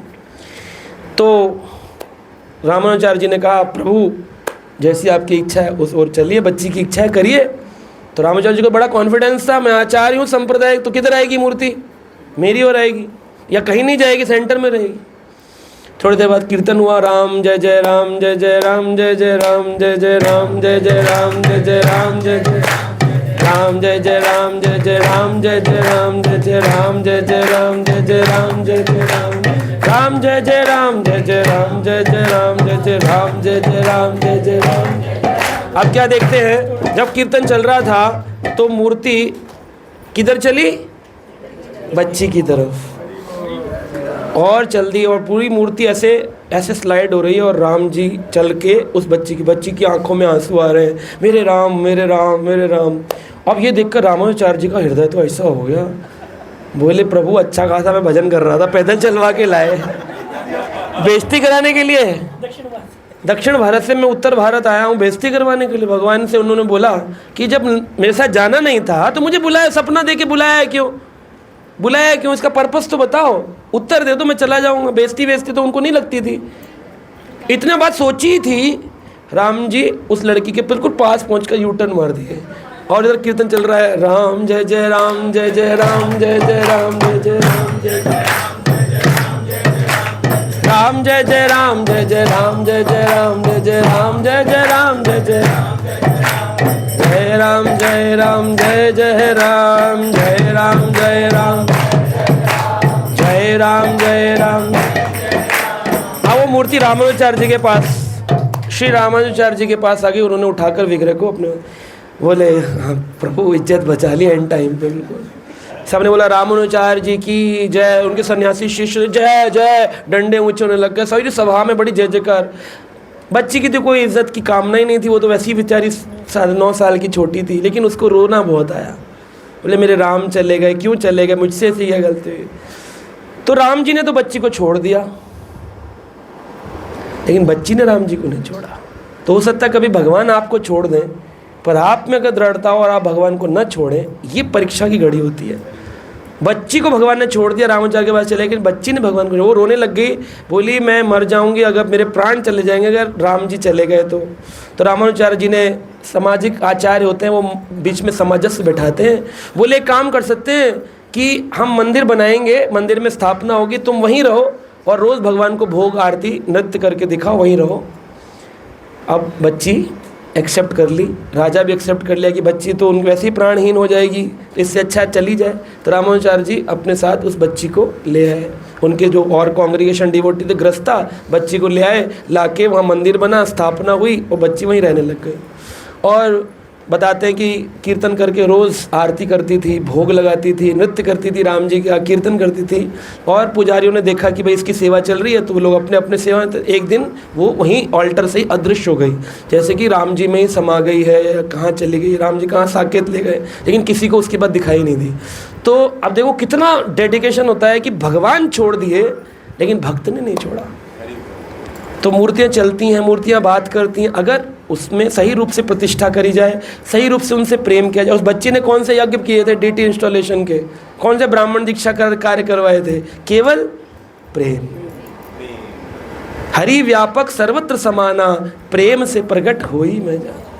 प्रेम था उस बच्ची को, तो भगवान थे उसके विग्रह में, जो चले और सांप्रदायिक आचार्य के पास पहुँचे और वहाँ पर भगवान उसको अपने साथ ले गए। ऐसी अद्भुत लीलाएं होती हैं भगवान की। तो मणिमयी मूर्ति जो है रामानुजाचार्य जी के तिरुपति बालाजी में भी मणि मूर्ति दिखती है। भगवान अपने भक्तों से बातचीत करते हैं, सेवा करते हैं, सेवारत रहते हैं। एक बार जब रामानुजाचार्य जी मंदिर बना रहे थे तिरुपति का, तो वहाँ एक गार्डन हुआ करता था, उस गार्डन में पुष्प होते थे और पुष्प ले जाकर रोज़ भगवान को, तिरुपति जी को गार्लैंड बना के पहनाते, पीली माला पहनाते, बड़ी सी तुलसी पत्र उसके साथ में, तो गार्लैंड पहनाते थे। तो इधर उनके जो फैमिली थी रामानुजाचार्य जी की, सन्यास से पहले, सन्यास बाद में लिया उन्होंने, तो ग्रस्त जीवन में थे, तो उनकी जो पत्नी थी वो भी सपोर्ट कर रही थी, पानी वानी डालती थी, करती थी। तो भगवान से ये देखा नहीं गया कि गर्भवती स्त्री गार्डन में पानी डाल रही है मेरे लिए, और ये रामानुजाचार्य जी इतने ऊंचे आचार्य हैं। तो भगवान स्वयं एक बच्चा बनकर आते थे और रामानुजाचार्य जी से कहते हैं, लाओ मैं पानी डाल देता हूँ। तो वो सिर पे पानी लेकर के जाते थे और मिट्टी से मंदिर बन रहा था तो पत्थर उठाए जाते थे। तो उनकी पत्नी गर्भवती होकर के तसला लेकर के जा रही है, मंदिर बनाने के लिए जा रही है, हेल्प कर रही है उनकी मंदिर बनाने में। भगवान से दिखाने का तो एक दिन भगवान ने वो फावड़े से खेत में मिट्टी इकट्ठी कर रहे थे और अंदर तिरुपति बालाजी भगवान रूप लेके आए लड़के को, कहते हैं ला बाबा सारा काम तू ही कर गया, थोड़ा मुझे दे दे। तो उन्होंने कहा मेरी सेवा में डिस्टर्ब मत कर। हमें अगर भगवान मिल जाएंगे और हम 16 माला करो, भगवान के ला मैं तेरी माला कर दूं, हम कहेंगे इससे अच्छा क्या है प्रभु, मैं 2 घंटे एसी में भी सो के आया, तू कर दे 16। हम तो बड़े खुश होंगे, कहेंगे बड़ी दिव्य कृपा हुई, ठाकुर जी स्वयं माला करते। नीचे वाले भी कहेंगे ओहो अहो भाग्यम अहो भाग्यम। हमें बड़ा अच्छा लगेगा हमारी सेवा कोई और कर दे, हमें बड़ा अच्छा लगता है, रिलैक्स हो जाते हैं। लेकिन रामानुजाचार्य जी गुस्सा कर गए, वो फावड़ा लेके उस बच्चे को मार के फेंके। तो उसकी पत्नी, उनकी पत्नी कहती पागल है, आप बच्चे को मार रहे हैं। बच्चा भागा, ताड़ से उसके लगा, यहाँ पर खून निकला। रामानुजाचार्य जी मेरी सेवा में खराब कर रहा था, फावड़ा देके मारा। अंदर गए, पूली माला बना करके जहाँ भगवान का विग्रह था वहाँ देखते हैं भगवान के खून निकल रहा है मूर्ति से। तब उनको समझ में आया मैंने क्या किया, भगवान को ही मार दिया मैंने। तब उस रक्त को हटाने के लिए वहाँ पर राजा ने मणि लगाई। तब मणि का वो पैच लगाया गया ताकि अब इनसे रक्त ना निकले। तो भगवान कितना बातचीत करते हैं अपने भक्तों के साथ में। और हम सोचते हैं तो मूर्ति है, ऐसी बस अपनी मन्नत मांगी और आगे बढ़ गए। आप रिलेशन बनाइए, ऐसी कौन सी चीज़ है जो आपको नहीं देंगे? है पैसे वाले आदमी का जो ड्राइवर होता है उसको सब कुछ मिलता है, खाली आप उसके ड्राइवर बन जाओ। लैम्बोर्गिनी चलाओ किसी की, अपनी ना ले पाओ तो उसमें जो पीछे आदमी बैठेगा वो ड्राई फ्रूट खाएगा तो ये नहीं कहेगा भैया तुम भी लो थोड़े से। एसी चलाओगे, कहेगा गर्मी हो रही है थोड़ा एसी चला देना तेज़, तो उसको हवा बाद में जाएगी, पहले किसको आएगी? ड्राइवर। है कि नहीं? जब किसी जगह जाएंगे तो सिक्योरिटी गार्ड सल्यूट मारेगा, पहले किसको मारेगा?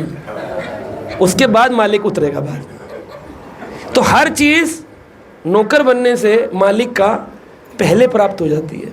तो अगर कोई कृष्ण का दास बन जाता है, इसी को स्वरूप सिद्धि कहते हैं, तो जो कृष्ण को सुख मिलते हैं उनके भक्त को उनसे पहले मिलने लग जाता है।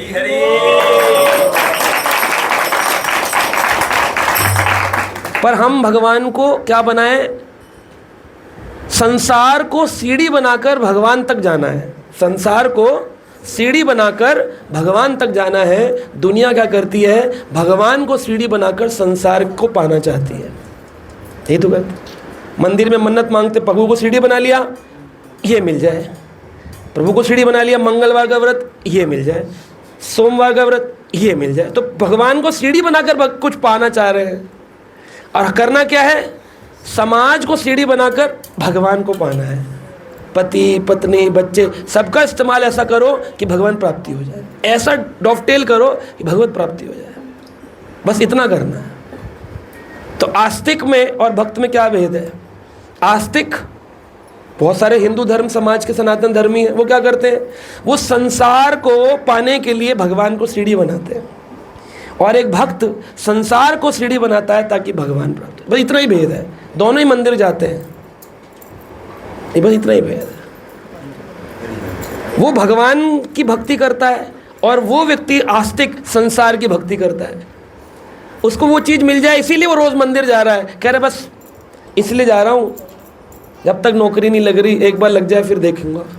लग जाती है तो फिर नहीं जाता, ज़्यादा एक बार चला जाएगा, मन्नत पूरी हुई है, बूंदी का भोग लगा के आ जाएगा, लेकिन वो प्रेम के लिए नहीं जा रहा। तो ये फ़र्क है। तो 8वें प्रकार की है मनोमयी, मन से बनने वाली मूर्ति। तो मन की मूर्ति बनाने के लिए मन स्थिर होना चाहिए, इसलिए ये हमारे लिए नहीं है। हम इससे पहले वाली 7 मूर्ति पर ही सेवा कर सकते हैं। मनोमयी हमारे लिए नहीं, क्योंकि ये सबसे आसान है, इसलिए आदमी बोलता है हम भी यही वाली बनाएंगे, इसमें खर्चा कुछ नहीं है। खुद पहनेंगे 1 लाख का हार और भगवान को मन में पूजा करके कर लेंगे। उदाहरण हमारे पास है, इसको फोटो स्टेट करा के घर में रख लेंगे। प्रमाण पत्र, प्रतिष्ठानपुर के ब्राह्मण ने भी भगवान को मन में ही पाया था। कैसे पाया? वो कहते हैं कि ठाकुर जी की लीला सुन के आया था, ठाकुर जी मन से भी भोग स्वीकार करते हैं। तो उसने मन से दुनिया भगवान को आरती जैसे करती है, तो बड़ा सुंदर इसमें वर्णन किया गया है। पूजा की सारी सामग्री फूल फल अगरू चंदन एकत्र करता और वह उन वस्तुओं को अर्चा विग्रह के समक्ष रखने के लिए एकत्र करता। तब वह जल फूल तथा सारे सुगंधित द्रव्य अर्चा विग्रह की अच्छी प्रकार से अर्पित करता, जिससे वह तुष्ट हो जाए। तो बढ़िया बढ़िया फूल। एक दिन मैंने एक व्यक्ति से पूछा, मन बंद करके देखो और भगवान को मन में अर्पित करो। मैंने पूछा क्या अर्पित किया? कह रहा है मैंने गेंदे का फूल। मैंने कहा अरे मन में तो कम से कम कोई अच्छा फूल कर देता, मन में भी गेंदे का फूल। मन में तो कम से कम कमल ले आ 500 रुपये का, कुछ पर्पल कुछ दिव्य पुष्प ले आ, है ना? लेकिन ये वहाँ मन में भी गेंदा ही लगा रहा है। तो इसलिए मन हमारे लिए है नहीं। तो मन में बेस्ट चीज़ें, दिया अर्पित करना है। जैसे हम कार्तिक में कहते हैं दीप अर्पित करो। तो मैंने इससे पूछा आपने किया? कह रहे हाँ प्रभु, जैसे आपने कहा था मैंने मन में, मैं बाहर था ट्रैवल में था, मैंने मन से अर्पित कर लिया दिया। मैंने मन में क्या सोचा था? बोले मैं मिट्टी का दिया घुमा रहा हूँ। मैंने मन में भी मिट्टी का ही घुमा रहा था। मन में तो चांदी सोने रत्न जड़ित, तो उसमें ऐसे में भगवान के आगे घुमा रहा हूँ। मन से तो सोचना है, उसमें भी मिट्टी का। बाहर तो गरीब है ही, मन से भी गरीब है। तो मन से तो अच्छा सोचना चाहिए, ठाकुर जी को बेस्ट ऑफ द बेस्ट मैंने दिया है, ऐसा सोचना चाहिए मन से। तो उसने सब कुछ अच्छे से अच्छा दिया और फिर भगवान के लिए बढ़िया देसी गाय के दूध को एकत्रित करके सुगंधित द्रव्य मिलाकर बहुत सुंदर तरीके से उनके लिए खीर बनाई। और खीर उबल रही है अंगीठी पर और उसको लग रहा है बन गई है, जप कर रहा है, ध्यान मग्न है, विग्रह सेवा चल रही है, मानसिक सेवा चल रही है। और अचानक इसने सोचा कि इतनी गर्म खीर अगर ठाकुर जी के मुख में दी, कहीं उनका मुंह ना जल जाए, क्या भाव है। तो उससे पहले चेक कर लूँ कितनी गर्म है। तो उसने मन ही मन में उंगली डाल के चेक किया। तो क्या देखते हैं कि जब वो सोच ही रहा था, आवाज़ आई हरि बोल, तो देखा इतने बड़े बड़े छाले पड़ गए असलियत में उसकी उंगली पर, क्योंकि उसने मन में दूध में उंगली डाली थी। ना दूध था, ना अंगीठी थी, ना चावल था, ना कुछ गर्म हुआ था, सिर्फ मन में खीर बन रही थी। लेकिन छाले कहाँ पड़े? शरीर में। तो भाव स्थिति से इस शरीर पर भी छाले पड़ जाते हैं, भाव स्थिति से। रघुनाथ दास गोस्वामी भाव में चले गए थे, तो आचार्य बुलाए गए वल्लभाचार्य संप्रदाय से। तो गोवर्धन में रहते थे, उन्होंने नाड़ी देख के कहा कि क्या हो गया? बोले आज रघुनाथ दास जी बीमार हैं। बोले क्या हो गया? बोले मुझे ऐसा लग रहा है मैंने ज़्यादा खा लिया है।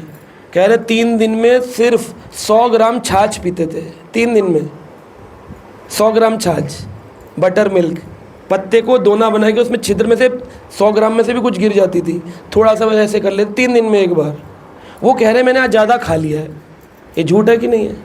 तो नाड़ी देखी तो उन्होंने कहा सच बात है, झूठ नहीं बोल रहे, इनको कुपच हो गई, कॉन्स्टिपेशन ज़्यादा, इन्होंने खीर की गरिष्ठ मलाई रबड़ी कुछ खाई है।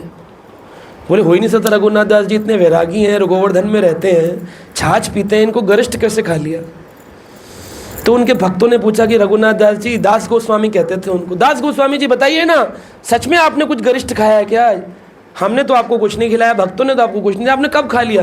बोले सुबह में जब जप कर रहा था, जप करते करते मैंने नाम स्मरण करते करते मैं लीला स्मरण में चला गया, और वहाँ पर राधा रानी की सखियों ने आज राधा रानी के लिए बड़ा भंडारा रबड़ी खीर का किया था। और उन्होंने फिर मुझे कहा आज दास गोस्वामी तुम भी खाओ। तो 1 पत्तल खिलाई, 2 पत्तल खिलाई, खिलाते खिलाते तो इतना ज़्यादा खिला दिया, जब मैं नाम जप करके उठा तो मुझे खट्टी डकारें आने लग गई। मुझे ऐसा लग रहा था मैंने कितना कुपच हो गई है, और उसी कारण आज मैं भागवत बोल नहीं पाऊँगा, मेरे को मेरी तबीयत खराब हो रही है। और उसने वैद्य ने भी इसको पुष्ट किया कि हाँ ये बात सच है, इनके शरीर में खाया कहा था मन के स्तर पर, प्राप्त कहाँ हुआ? शारीरिक। तो मन जो है वो साधारण बात नहीं है, मन बहुत बहुत ऊंची चीज़ है। मन सारा का सारा गड़बड़ी मन का है, सारा गड़बड़ मन का है। अगर आपका मन स्थिर हो जाए तो आपको भगवान की ओर जाने से कोई नहीं रोक सकता। मन स्थिर, गीता में कहा मन रिपु एव मित्र चा, मन ही दुश्मन है और मन ही मित्र है। अगर मन मित्र बन जाए तो क्या करेगा?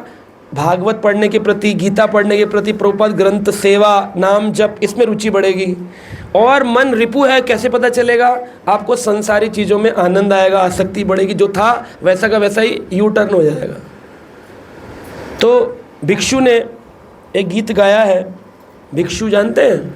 एक भिक्षु गीत मैंने सुनाया था कभी, अवंती ब्राह्मण, उज्जैन में एक ब्राह्मण था, उसका भगवान ने सब कुछ ले लिया, परिवार, बच्चे, धन, सब कुछ। बाद में वो साधु बन गया। साधु बन गया तो एकदम विनम्र बन गया, इतना विनम्र बन गया कि लोग उसके खाने पीने में वॉमिट कर देते थे, थूक देते थे, यूरिन कर देते थे, लेकिन वो किसी से कुछ नहीं कहता था, इतना सहनशील हो गया था। तो उसने अपने दुख का कारण भगवान से पूछा कि भगवान मुझे दुख क्यों है, कारण क्या है दुख का। अब देखिए कितने कारण हैं, दुख के बहुत कारण बताए गए। आपसे पूछा जाए तो दुख का कारण क्या बताओगे आप? दुख का कारण बताया प्लानिंग, ओके। प्लैनेट्स, ग्रह दुख का कारण है। कर्म दुख का कारण है, प्रभु जी ने मन का पूरा ना होना, आसक्ति, इच्छाएं, अज्ञानता, प्रारब्ध, मतलब कर्म हो गया प्रारब्ध, तो कर्म का फल प्रारब्ध, तो प्रभु जी ने कर्म पहले ही बोला है। और ज्ञान का अभाव, उन्होंने अज्ञानता बोल दिया है।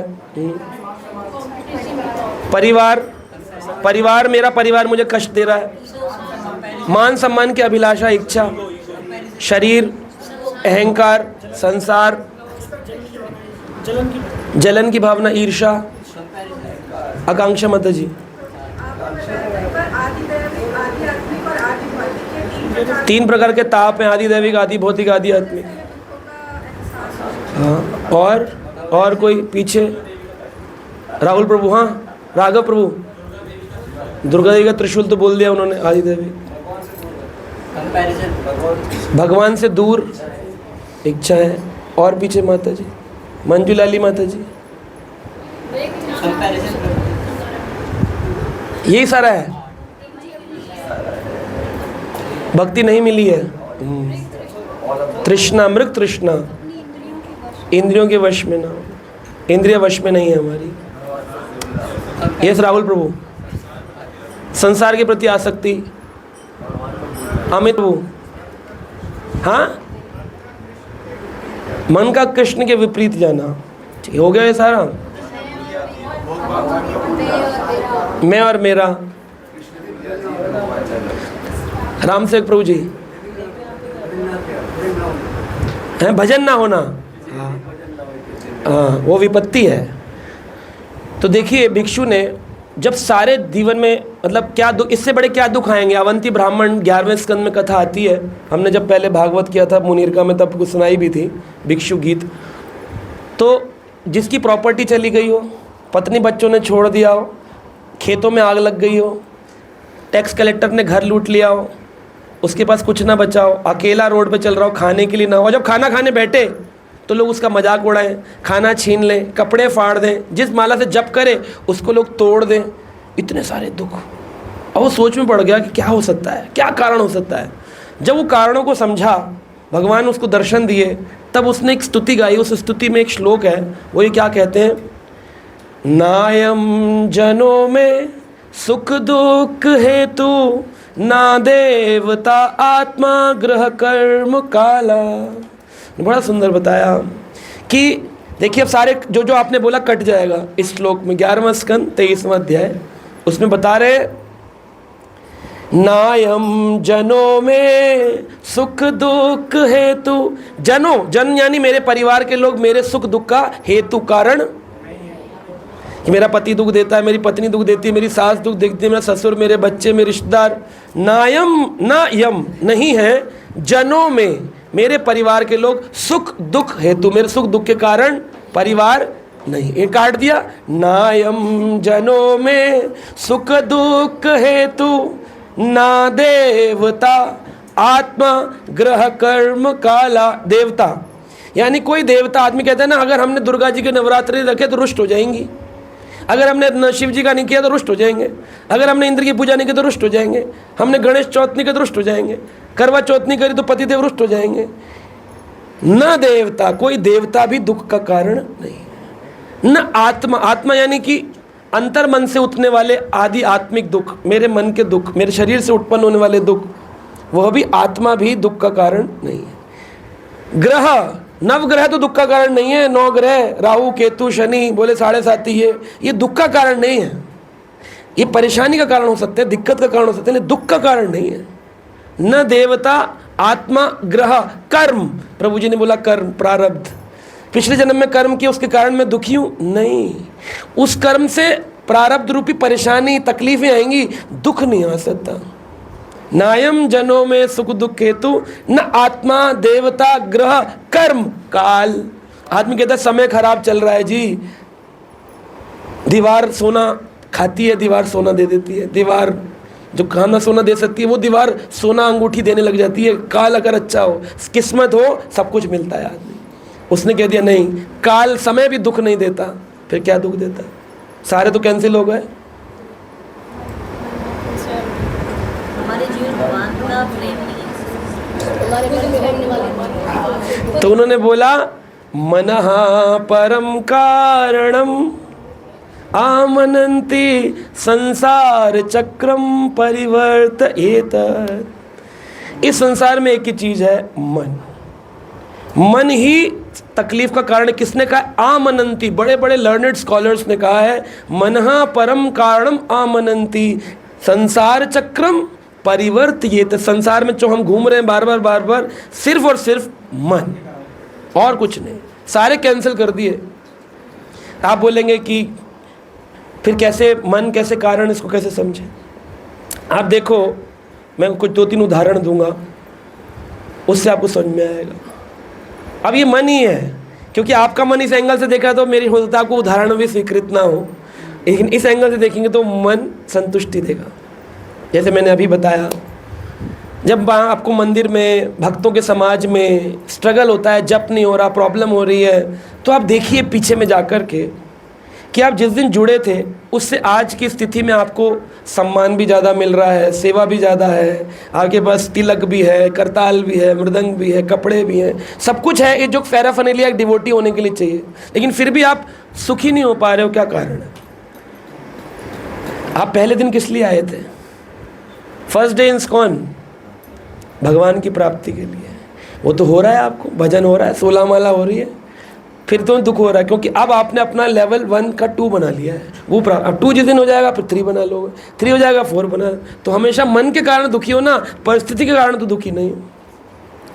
अब परिस्थिति का उदाहरण लेते हैं। नरसिंह मेहता जी का पुत्र मर गया, 13 साल का। उनको खबर दी आकर लोगों ने कि आपका पुत्र गुजर गया। तो बोले अच्छा, बेटी की शादी हो चुकी है, पत्नी गुजर चुकी है, एक बेटा बचा था, वो भी ठाकुर जी ने समाप्त कर दिया। तो अपने जेब में करताल ढूंढी, निकाली, बोले आप लोग उसका अंतिम संस्कार की तैयारी करिए, मैं थोड़ा कीर्तन कर लूँ फिर आता हूँ। क्या गाने लगे? भला भुआ छूटा जंजाल, सुखनो भजना श्री गोपाल। भला भया सुखनो भजना। अब आप बताओ, परिस्थिति आई कि पुत्र मर गया, पर मन कारण था, तो वो दुख लगा क्या उनको? उन्होंने क्या बोला? अच्छा हुआ अगर ये बड़ा होता, इसकी बहू आती, फिर वो मुझे बोलती ससुर जी ऐसे करो ऐसे करो, नियम में बांधती, फिर मेरा भजन कच्चा हो जाता। तो अच्छा हुआ, भला भया छूटा जंजाल, अब सुखनो भजना श्री। कितने लोग कर पाएंगे ऐसे? तो कहाँ अटके हुए हम? ग्रह काल में, मन में अटके हुए। ना कोई देवता तकलीफ दे रहा है, ना कोई कर्म दे रहा है, ना कोई काल दे रहा है, केवल आपका मन ही आपको तकलीफ दे रहा है। अब स्त्री परेशान होती, बोला मेरा पति सहायता नहीं करता। मीराबाई के ने तो सहायता भी करी, उन्होंने तब भी बोला मेरा तो पति वही जो कृष्ण गिरधर को। आज हमें तकलीफ किस? मन के कारण। आप रहो उसी फैमिली में, वो नहीं कर रहे, उनकी यात्रा है, आप अपनी यात्रा करते रहो। वाई डू यू कंपेयर कि जैसे हम चल रहे हमारे साथ साथ साथ चले, साथ साथ चल, साथ साथ नहीं चल। पत्नी नहीं चल रही है, कोई बात नहीं, उसको आप धन दे दो, परिवार में वो अपने जो करना करे, आप अपनी माया लेके बैठ जाओ। आपको रहेगा नहीं वो वाले प्रभु जी कप्पल डिवोटी है, मैं भी कप्पल बन के दिखाऊंगा। वो कप्पल के चक्कर में ना इसका मन चप्पल हो जाता है, नहीं बन रहा, नहीं बन रहा। जब मंदिर में आया तो मेरी पत्नी शुरुआत में भक्त नहीं थी, तो मैंने गुरु महाराज से बोला कि महाराज मैं इनको बोलता हूँ, इसके चक्कर में मेरी दीक्षा पिछले 4 साल से लटकी हुई है, होने नहीं देती, हर बार कहती दोनों साथ करेंगे, साथ कुछ तो करती नहीं। तो महाराज ने कहा कि हर जीवात्मा की अपनी एक यात्रा है, do not force her, time will come, she will do everything. और उन्होंने बाद में सब कुछ किया, कर रही है, समय देना पड़ता है। तो कंपैरिजन मत करो, ये भी मेरे साथ चले। किसी में स्त्री में होता है, उसका पूर्व जन्म के ऐसा है परिस्थिति कि उसको भजन जल्दी समझ में आता है, किसी को पुरुष रूप में समझ में आता है। ऐसा नहीं कि जल्दी पुरुष बनेगा या स्त्री बने, कोई भी जीवात्मा किसी भी रूप में कभी भी किसी भी आश्रम में, ये नहीं कि ब्रह्मचारी गृहस्थ सन्यासी, कोई भी जीवात्मा किसी भी आश्रम में किसी भी योनि में भक्ति कर सकती है। किसका समय आ गया है, किसका काल था, वो परिस्थिति ने आपको लाकर रख दिया है, कर्म ने, देवता ने, ग्रह ने, काल ने। लेकिन अब दुख किस कारण से आ रहा है? परिस्थिति से नहीं आ रहा है, मनोस्थिति से आ रहा है। मनोस्थिति से सोच लो, हम कुछ लेके जब जन्म लिए थे अकेले आए थे, जब जाएंगे तो और ना आदमी थे। मेरे को कोई लोग मैसेज भेजते रहते हैं, वो ले ग्रुप ने हमको ग्रुप से निकाल दिया है, हमारा मन बड़ा विचलित हो रहा है। ग्रुप कितने साल रहे? बोले 3 साल। कितने साल के? बोले 33 साल के। तो 30 साल बिना ग्रुप के रह रहे थे कि नहीं? आज व्हाट्सएप ग्रुप ऐसा हो गया कि उसके बिना निकाल दिया तो विचलित हो रहे हैं। क्या विचलित हो रहा है? फिर वही मन। सोच लो कि मेरा ग्रुप था ही नहीं, तो टेंशन खत्म। एक आदमी को स्टेशन पर पड़ा हुआ 2 लाख का बैग मिल गया, वो बड़ा खुश हो गया, बोला 2 लाख। पत्नी को फ़ोन किया, सोफ़ा सेट मांग रही थी ना, मुझे ताने देती थी ना, खरीदवा ले, आ रहा हूँ कैश लेके। चेन बंद करी, तकिया बनाकर ट्रेन में अब रिलैक्स होकर सो गया, वरना सोया नहीं था कई दिनों से पैसे के चक्कर में। क्या काम करूँ, कहाँ से आए, कहाँ से लोन लूँ, तकिया लगा के सो गया। साधु बैठे सामने भजन कर रहे थे, थोड़ी देर बाद चिल्ला, हाय हाय हाय हाय मेरे चोरी हो गई, चोरी हो गई, चोरी हो गई। साधु को बोले, तुमने चोरी किया है, तुम साधु लोग होते हो, चोरी कर लेते हो। उन्होंने कहा, अरे ज़बरदस्ती चेक कर लो हमारे पास क्या है। सारी पोटली वोटली चेक करी, कुछ नहीं मिला। कह रहा तुम लोग तो जाकर तुमने देखा होगा, कौन चोरी करके गया? कह रहे हम अपना माला कर रहे हैं, भजन कर रहे हैं कि तेरी पहरेदारी कर रहे हैं। बहुत देर तक जब दुखी हो रहा था तो उन्होंने बोला, साधु ने देखा कि रो रहा है, मेरे 2 लाख, मेरे 2 लाख। कह रहे कहाँ काम करते हो तुम? काम तो कुछ नहीं करता हूँ। कह रहे 2 लाख कहाँ से आए? कौन से बैंक से लाए थे? मुझे स्टेशन पर पड़े मिले थे। कह रहे अच्छा, कहाँ उतरोगे? बोला अगले स्टेशन पे। बोले इस स्टेशन पे मिले और अगले स्टेशन पहले चले गए, बीच में 15 मिनट तेरा तकिया बन गए तो वो तेरे पैसे हो गए। तेरे थे, स्टेशन पर जब आया था लेके आया था, जब उतर रहा है तो लेके उतर रहा है, जैसा था का वैसा भी। मन से टेंशन क्यों ले रहा है? तो लोग बिना बात के लिए मन से टेंशन ले लेते हैं, बिना बात के लिए मन का टेंशन लेते हैं। मान लो एक 10 लाख रुपए की प्रॉपर्टी थी, आपने 10 लाख में ली, रेट बढ़ते बढ़ते अभी वो 80 लाख की हो गई। लेकिन जब आप बेचने गए तो आपको अच्छा क्लाइंट नहीं मिला, आपने 70 लाख में बेचनी पड़ गई, 70 में। 10 लाख की 70 में गई, प्रॉफिट हुआ कि नुकसान हुआ? लेकिन वो आदमी रो रहा है, क्यों? था कहाँ उसका? था कहाँ उसका? आया कहाँ था उसके पास? मनहा परम कारणम आमनन्ति। जबरदस्ती के लिए सोच के बैठा हुआ, मेरा है, मेरा है, मेरा। मन से सोच ले, टेंशन फ्री। इतना बढ़िया भजन होता है ना। जब आए थे तब कोई नहीं जानता था, हमारी कोई इज्जत की कामना नहीं थी। जब संसार से जाएंगे कोई नहीं जानता होगा, है ना। तो बस फिर किस लिए? भगवान की प्राप्ति के लिए भजन करना है, प्रेम पूर्वक भजन, एकदम ऐसे शरीर से टक टक टक टक टक सारा स्ट्रेस कट जाएगा, बढ़िया एकदम माला स्मूथ हो जाएगी। और जितना पकड़ के रखो अपनी लबादा अपने ऊपर, संसार का, रिश्तेदारी का, इज्जत का, उतना ये माला कड़क चलेगी। उदास चेहरा रहेगा, ऐसे ऐसे पीट के बिठा दिया है, प्रसन्न नहीं रह पाएंगे, क्योंकि आप लबादे आपने खुद डाले अपने आप अपने ऊपर। You can never be happy. Prabhupada ने कहा chant and be. Hare Krishna.